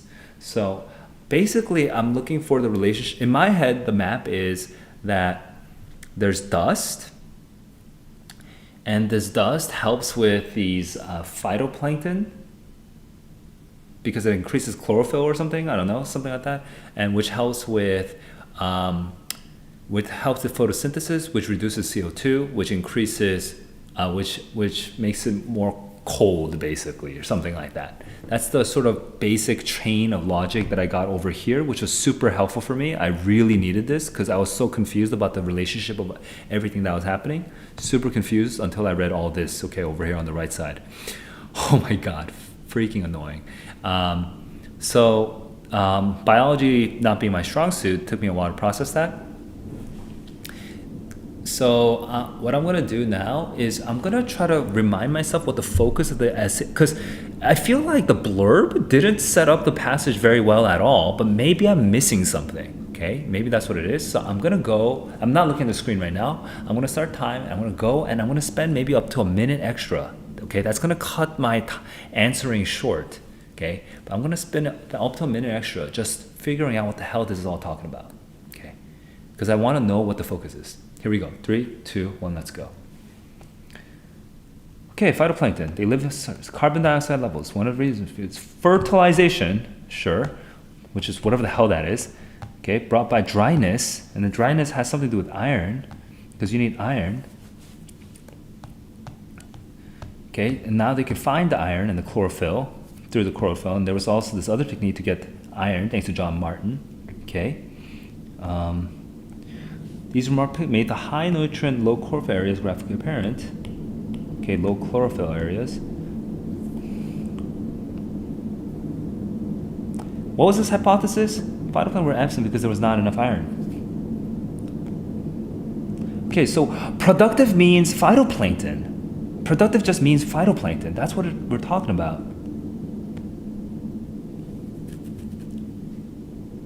Okay, so we're just learning that the iron helped fertilize the open seas through the phytoplankton. Fuck, there's so many complicated ideas there. 58, 50, now moving on. Stop. Holy F, that was hard. Holy Jesus. Okay, there's so many words. I don't understand the freaking relationship between all these words. It's so hard. Okay, but I'm gonna go and process this the best that I'm able. Okay, here we go. I'm gonna give you my map of the passage. Holy F, that's hard. First, we have this thing about ice ages being dry and not fertilizing or something, okay? That's not fertilizing is the same as being not productive, is the same as not having phytoplankton. That's how I understand it so far. I'm not even 100% sure, but I became a little bit more sure that's the right interpretation. I'm like 70 to 80% sure right now that that's the right interpretation, okay? And then this guy in the second paragraph had this hypothesis that's due to a low amount of iron, but the problem is that due to that iron, for some reason, when something happens, because of some phenomenon, it's hard to actually detect iron levels. Oh, because of the ships, there's so much iron, there's so many ships, you can't tell whether there was a deficiency of iron as the guy hypothesized. That's the first guy hypothesized. Then the third paragraph, the next paragraph in the left column, it talks about how there's this new technological development that allowed us to see first, it allowed us not to see necessary iron, it just allowed us to bypass the iron issue to just double check the photosynthesis through chlorophyll, okay, by measuring chlorophyll quantities. Because we could measure chlorophyll, we could see if an area was productive, as in if it was fertilizing, as if it had phytoplankton, okay? Fuck. I don't know what phytoplankton is, so this is hella hard. Okay, so productive, fertilization, phytoplankton are all the same idea, I think, okay? And we can measure it through the chlorophyll. But simultaneously, around the same time, thanks to John Martin, you can also find iron. You can detect the iron, okay? And apparently these two things prove the first guy's hypothesis true. So then starting at the bottom, we start talking about how the mechanism of the original hypothesis works, which is that the iron comes from the dust. So when I don't know if it's when it's colder or when it's hotter, but basically something with the dust, I think when it's colder, or maybe it has nothing to do with temperature, I have no idea. But something with the dust causes, when something is dry, it causes dust. When there's dust, it causes more productivity, more fertilization, more phytoplankton, which causes more photosynthesis, which causes more CO2, drops the CO2, which causes more ice. Something crazy like that. I don't freaking understand. But it happens in this New Zealand, somewhere on the right side column, it happens in New Zealand and it's happening in China. And that's the end. Holy crap. Holy crap. If I went back to reinvestigate some of this, I would look back at the bottom left because I don't fully understand the bottom left. But here, I gotta move on because I don't have a lot of time. I have how much time? I have 7 minutes. I have 6 minutes. 6 minutes to finish this passage. Holy F. All right, so here we go. I'm not very confident anymore.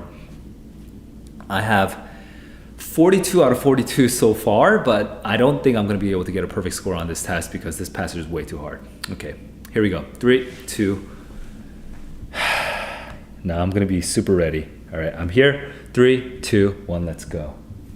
The primary purpose is to talk about competing, how a theory has been refined in light of unexpected proposed. Okay, yeah, that's correct. I'm just going to move on. 5905. Grand's idea about iron was primarily extended to explain. Okay, let's look. Why there's no phytoplankton? Why there's no phytoplankton? Oh my God, come on. Lack of certain organisms. Okay, there we go. 5925. Support most nearly means. Wait, what line number? Line 10. Sorry. Support them to feed them to maintain them. Yeah. Yeah. Okay. So that's dude, this is taking so much time to type all this out. Techniques allow them to overcome the impediment. Iron, learning the iron. Where the iron is expected euro largely inaccessible. Okay, no, technology did not yet to process the data. Process is a kind of weird word choice, but originally the levels are indeed low and made of iron, measuring precision. Right. Process is a kind of iffy word for me, but I'm going to move on. And the evidence is over here where I saw it. It's 12 through 16. 12 through 16 over here. Okay. So 60-45. Thought that Ice Age ocean productivity differed from the present ocean productivity. Ice Age productivity. Martin. We have Martin over here. It might explain Ice Age changes.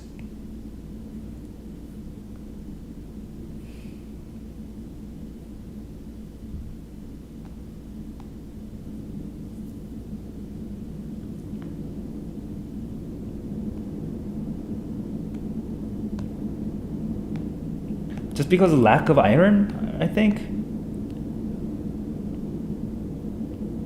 During.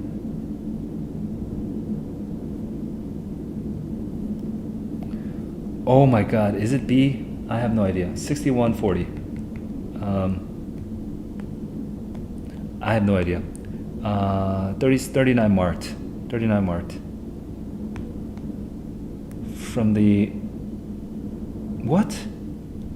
What? I thought I was looking at line 39. Marked. Stop. What?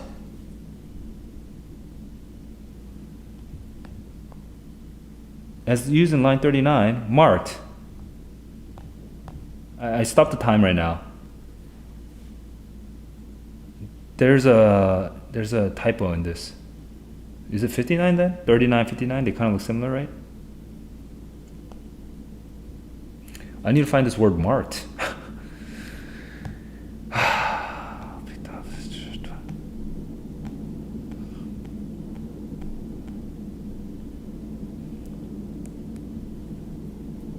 Oh, this is 43. This effect would have been particularly marked.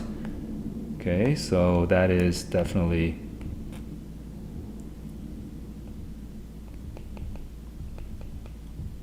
line 43. 3, 2, noticeable, pronounced. There we go. That's 6205. Information about Watson's research. I don't remember Watson at all, but let's see. Okay. And he proves how productive iron makes. So, Martin's hypothesis? Example? Limitation? Revised? Example? No. 6240? Kind of iffy right now on this, but sure. The passage motion, certain agriculture have increased the dust.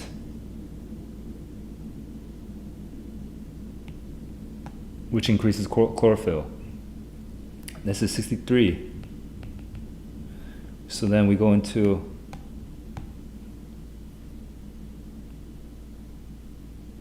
productive. 85 to 89.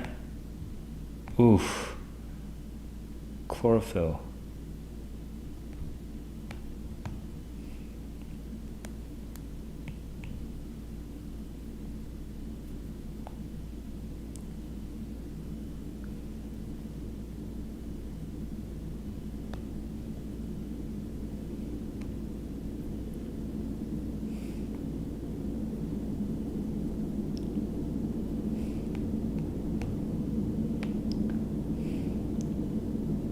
So, oh my God, what am I supposed to be looking for here? Grace the cover, well controlled. It's after 77 for sure.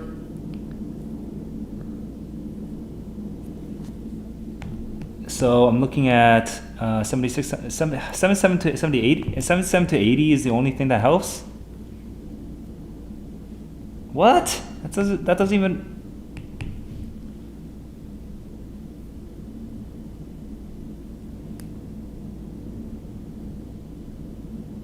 Have been studied extensively? Extensively? No, that's incorrect. I'm at 6440. So I'm gonna just move on because that doesn't make any sense to me. I feel like I got it wrong. So I'm over here and I'm trying to make a guess here. Thought that Ice Age was, I guess, yeah. Because you know what I didn't understand? That we're talking about ice ages. We're also dry. Is dust from the continents. So just increased amount of dust in the ice ages would be more productive. Okay. I guess that's correct. I think I got that one correct.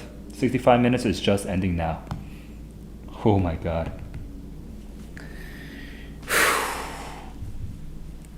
Hang on, I should mark that correctly because I came back to it, and when I come back, I want to make it green.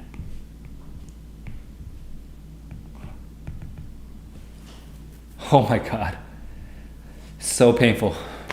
Okay, so right now I actually want to spend a little bit more time on this passage because I've used up my 65 minutes, but I want to spend a little bit more time.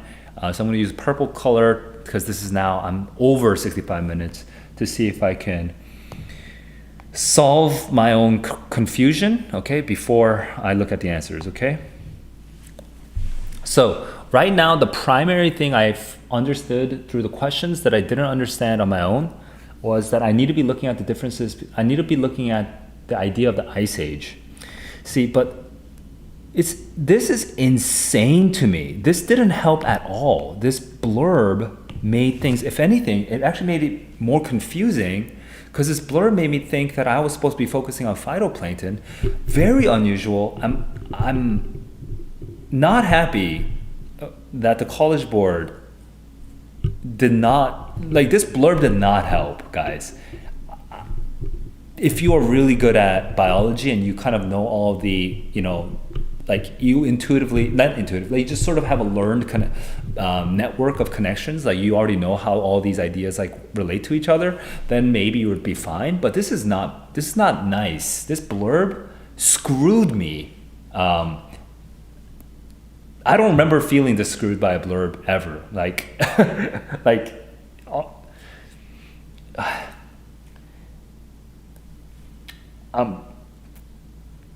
This says how plants power the planet, but the whole thing is about the Ice Age. What? And they don't even explain it. They don't even help me understand that. Oh, dude.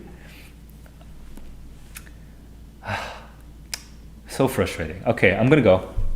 Carbon levels during ice ages vary with the extent of ice. Fertilization of the open oceans brought about by dryness and the receding seas. Okay, so ice causes dryness and receding seas. That somehow causes fertilization. Fine. Various places in the oceans have lots of nitrate and phosphate, but no phytoplankton. And that's because of iron, which crops up through the photosynthesis, but it's hard to measure. Okay. So then we could at least measure chlorophyll, and we could see where photosynthesis was going on. But here, are we talking about the Ice Age, or are we talking about now? Like, what the hell? But I'm assuming now we're talking about now.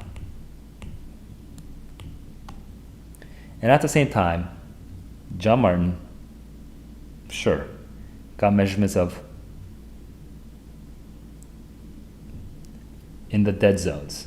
Okay, so we're focusing on these dead zones, by the way. Various places that have no phytoplankton are dead. Okay, which I didn't fully understood. I didn't fully understand this when I first read this. Sure. The key to his insight was that ice ages were also dry. So when we say also dry, what are we even referring to? Like, what's also referring to?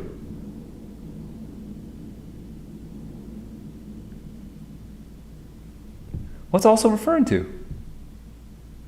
Well, what else is dry? Like, where the hell is the first dry? Where's dry over here? There's no.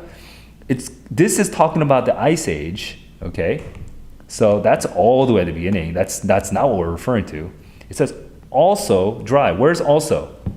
Tell me where dryness suddenly just comes out of nowhere to me. Tell me where it wasn't. Where am I missing this?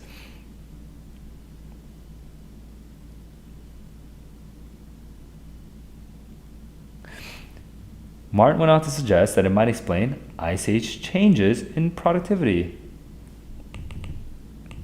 Okay, maybe I'm misreading this. Let's see. So you're just saying that the ice age had changes in productivity and they were also dry.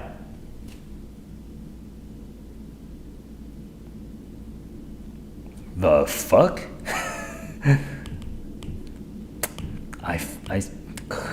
Am I crazy? Am I crazy? Am I the guy? Am I missing something extremely obvious? Because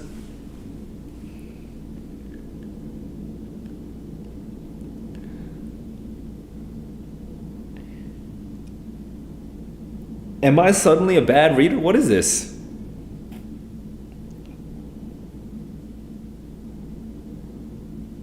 Iron deficiency was indeed a factor, sure. Good so far, and he went on to suggest that it might explain ice age changes in ocean productivity. But why are we suddenly talking about ice age changes in ocean productivity? So the thing that changes is carbon dioxide levels. And so we're supposed to just know that productivity is connected to carbon dioxide levels, which is something to do with fertilization or something? Like, oh my God.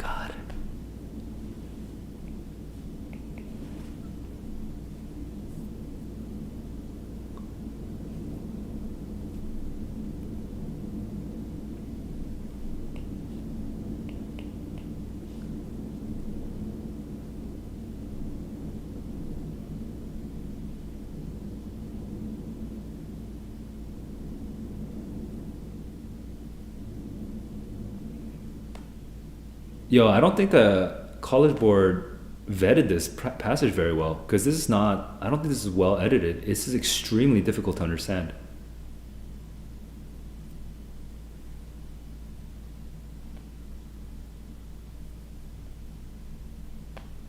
This is really poorly. College Board, I hope someone from the College Board is watching this. This is not well edited, guys. Like, yes, I'm weak on biology. But I'm a good reader. Like, you are throwing so many so many nominalizations at me. Okay, I'm supposed to work with how many like abstract nouns? I'm supposed to work with productivity and fertilization and carbon dioxide level and phytoplankton and photosynthesis and dryness and ice and receding seas. I'm supposed to process all of that simultaneously? Are you serious? Like, what is, like, what's the goal here, College Board? Like, you want me to process all of that simultaneously? That's not good writing. That's not how you're supposed. I'm tilting right now.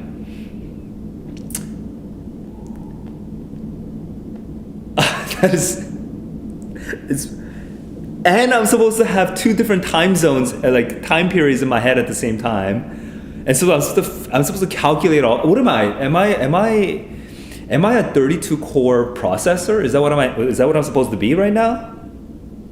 Oh my God.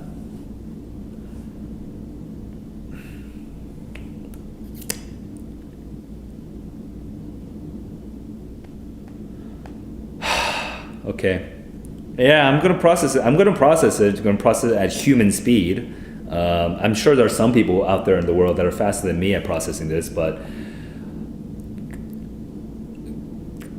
I will quit teaching if more than 50% of my students are faster than me at processing this.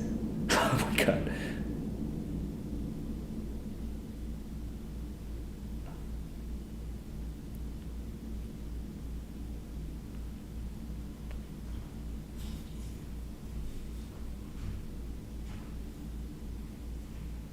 In the southern oceans, they're dry. Okay. South America takes on a different shape. Okay, because it's shaped differently. They would have all this dust, and that would increase photosynthesis. That would draw down carbon dioxide. Then a change in sea level from the growth of. So then there would be more ice caps. Then it would be growth of ice caps. Carbon dioxide level all around the world.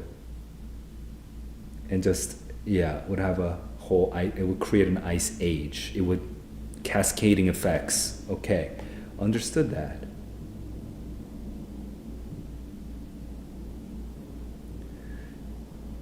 But we're supposed to connect that to productivity, bros? Oh my god. Oh my god.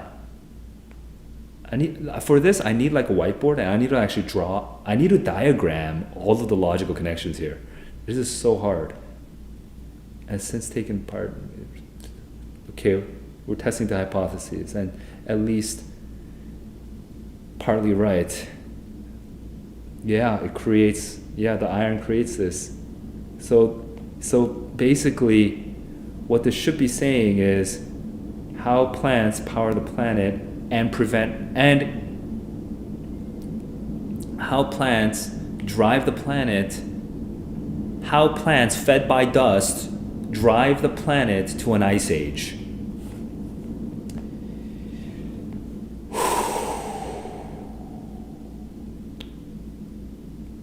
Yeah. Okay, well, I got it now. I got it.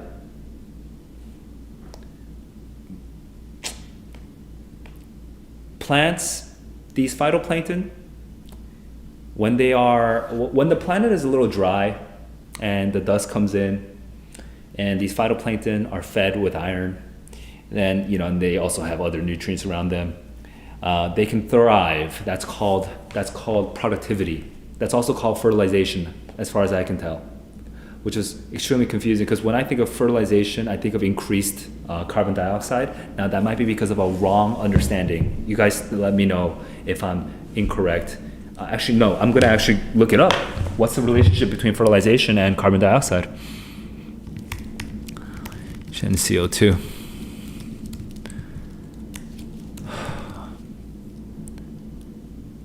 Carbon fertilization, increased rate of photosynthesis. I'm looking it up right now on my screen. I could share it with you guys, but I feel like I should be able to find a connection really quickly and just tell you what it is. CO2 fertilization effect causes increased photosynthesis while limiting transpiration. It's not even obvious. You know what? I guess the College Board just wants me to know this. I have no idea. Okay, but I think right now, as far as I can tell, productivity, okay, is fertilization, as far as I can tell. Okay? My lord. Dryness and receding seas is connected. Over here, dryness and receding seas is connected to dust.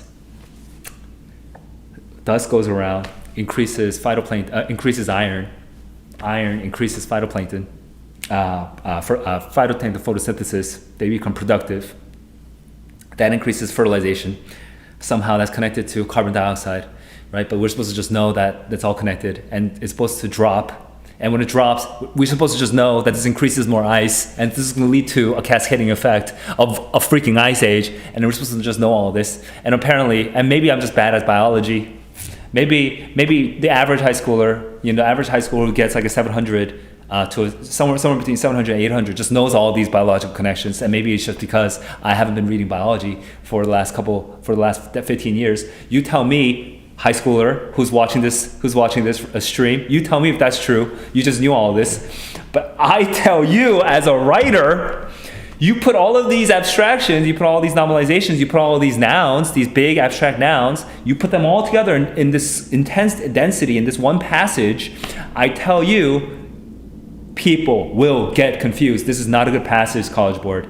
You did not edit this well. The blurb was completely, the blurb makes me think that I'm only supposed to be focusing on plants and phytoplankton when you're actually talking about freaking dust and the ice age. We're talking about the geology of everything. You guys have this one up. It's not a good passage. I reject this passage. This is not a good passage. I'm very confident in this. I might come to regret my words if I hear, guys. You guys tell me if I'm overreacting to something that doesn't, like, if you do not understand what I'm complaining about, if you do not understand what I'm ranting about, I am open to hearing the opposite perspective. It's not because I'm just embarrassed that I had to struggle on this one. It's because I think this was just poorly written. You tell me if I'm wrong. I'm open to your perspective, but so maybe I will have to eat my words like a week down the line, okay? But that's a bad passage. I reject this passage. Oh my God. Now I'm gonna go back through the questions again. At least I got my blood pumping, so at least I'm awake again. Freaking hell. All right. I'm gonna go through the questions again. Okay, I haven't checked the answers yet because I'm using my my surplus time. I'm going beyond 65 minutes to just double check with my new understanding of the passage if I can at least get the right answer before checking the answer. I strongly recommend students when you guys are reviewing a practice test, do not go straight to the right answers. Go and see if you can get the right answers on your own first. Okay. After the 65 minutes are over, go and figure out if you can still get the right answer on your own first. Okay, the more you do that before you, like, looking at the answers will make you cheat, basically. That you'll trick yourself into thinking you understand when you really don't. You haven't fully learned from that question. Do the same thing I'm about to do right now. Anyway, here we go. So angry. This is like the most emotionally. This is the most emotional stream I've done. Jesus. Okay, this is right. This is right. God. Is it right how theory has been refined? Unexpected is the weird one.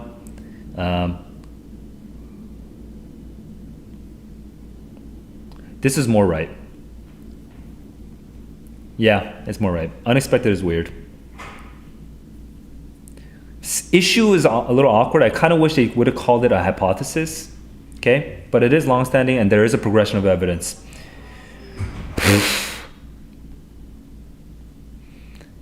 Jeez. Okay, yeah, that's correct. Support. And by the way, this whole thing where we suddenly go to John Martin, that transition was so out. Like, we focus on John Martin the whole time and all the questions, but like, how the hell are we supposed to know that we're gonna focus on John Martin the whole time? Bruh. Anyway, the vocab contest I was fine with. So technology, yes, we have the evidence for that in 12 through 16. Yeah. Right? Yeah. So I'm good with 47. 48, Ice Age productivity differed from present. Differed, okay, where do we get differed? I know how it's similar.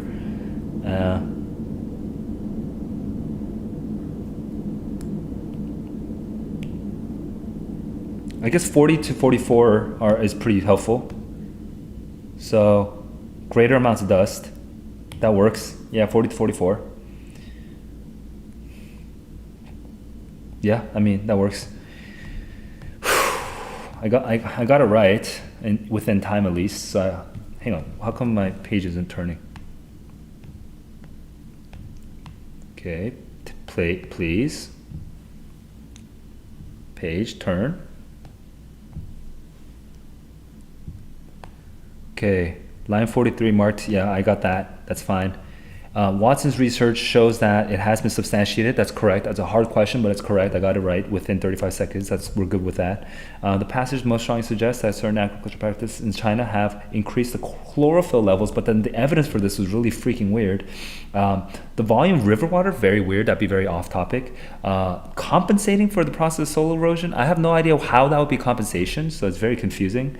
And it's studied extensively. No, we don't have any studied extensively, so that's just wrong. The river water, we don't get river water. But so I'm going to go back to the China part and just reread it before looking at the next question, right? So we have a more dramatic, less controlled but more dramatic experiment where in the North Pacific, China has been losing topsoil or millions of topsoil are being dried out and lost to the wind. So that's creating dust. And it's exacerbated by diversion of water to the farmlands. Okay, let's just stop there and look at these 4 questions. Has been into the Pacific Ocean? No.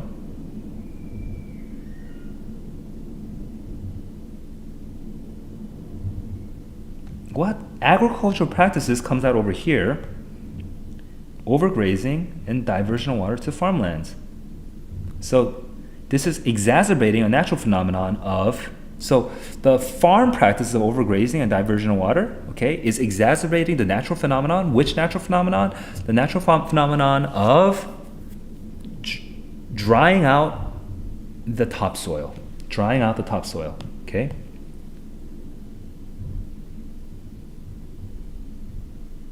Soil erosion? Where the hell do we get soil erosion? So I'm looking at soil erosion because that's the one that seems like somewhat connected. How is it compensating? It's exacerbating it. Exacerbating is the opposite of compensating. So that would not be correct.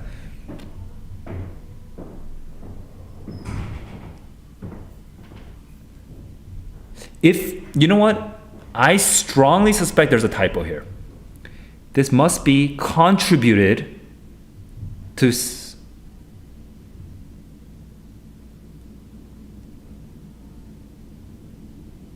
if it's contributed, okay, if B were contributed, then the correct answer, then the evidence would be from 83 to 85. No, 83 to 82 to 84, okay? Ooh, but we don't have 82 to 84 over here. Okay, then that hypothesis is wrong.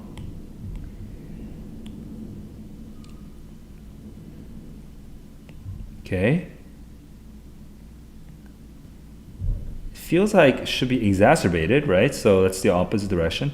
So then we have increased the chlorophyll levels in parts of the Pacific Ocean, which makes sense.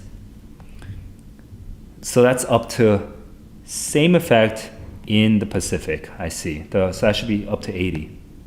Okay, and that's correct. Insane. I got that one right without even fully understanding it at the time. But I get it. Okay, that makes sense. Whew! That's... Wait, that means I only got one wrong. If my purple answers are correct, then I only got one wrong on this one, which means I would have gotten 51 out of 52. Now let's go and check. Holy F. I'm very upset about this passage. But I kind of like lucked out through this insane passage, if I'm correct. Here we go. Correct answers are BAD. I chose BAD, and I actually chose CAD in time. But I got a +1 afterwards in purple. Here, that's actually really hard to read, so let me go in. Okay, -1 +1, okay? When I corrected myself with extra time. But the correct answers are BAD for that. And then I chose BBB, so let's look at BBB. BAD, BBB are correct. 46, no, it says ABB, 46. So, strange, but sure, ABB, so apparently I'm wrong on that one. And then it says I chose BCDD, and over here, the correct answer is BCDD. Okay, so we're good on that. So I got 2 wrong, and I didn't correct this one. But equipment could influence the data. When do we get that? The ships.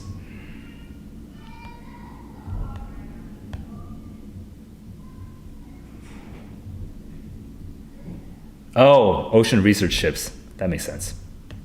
Okay, that one's a dumb answer. That wasn't dumb. That one's clear, and yeah, that one's yeah.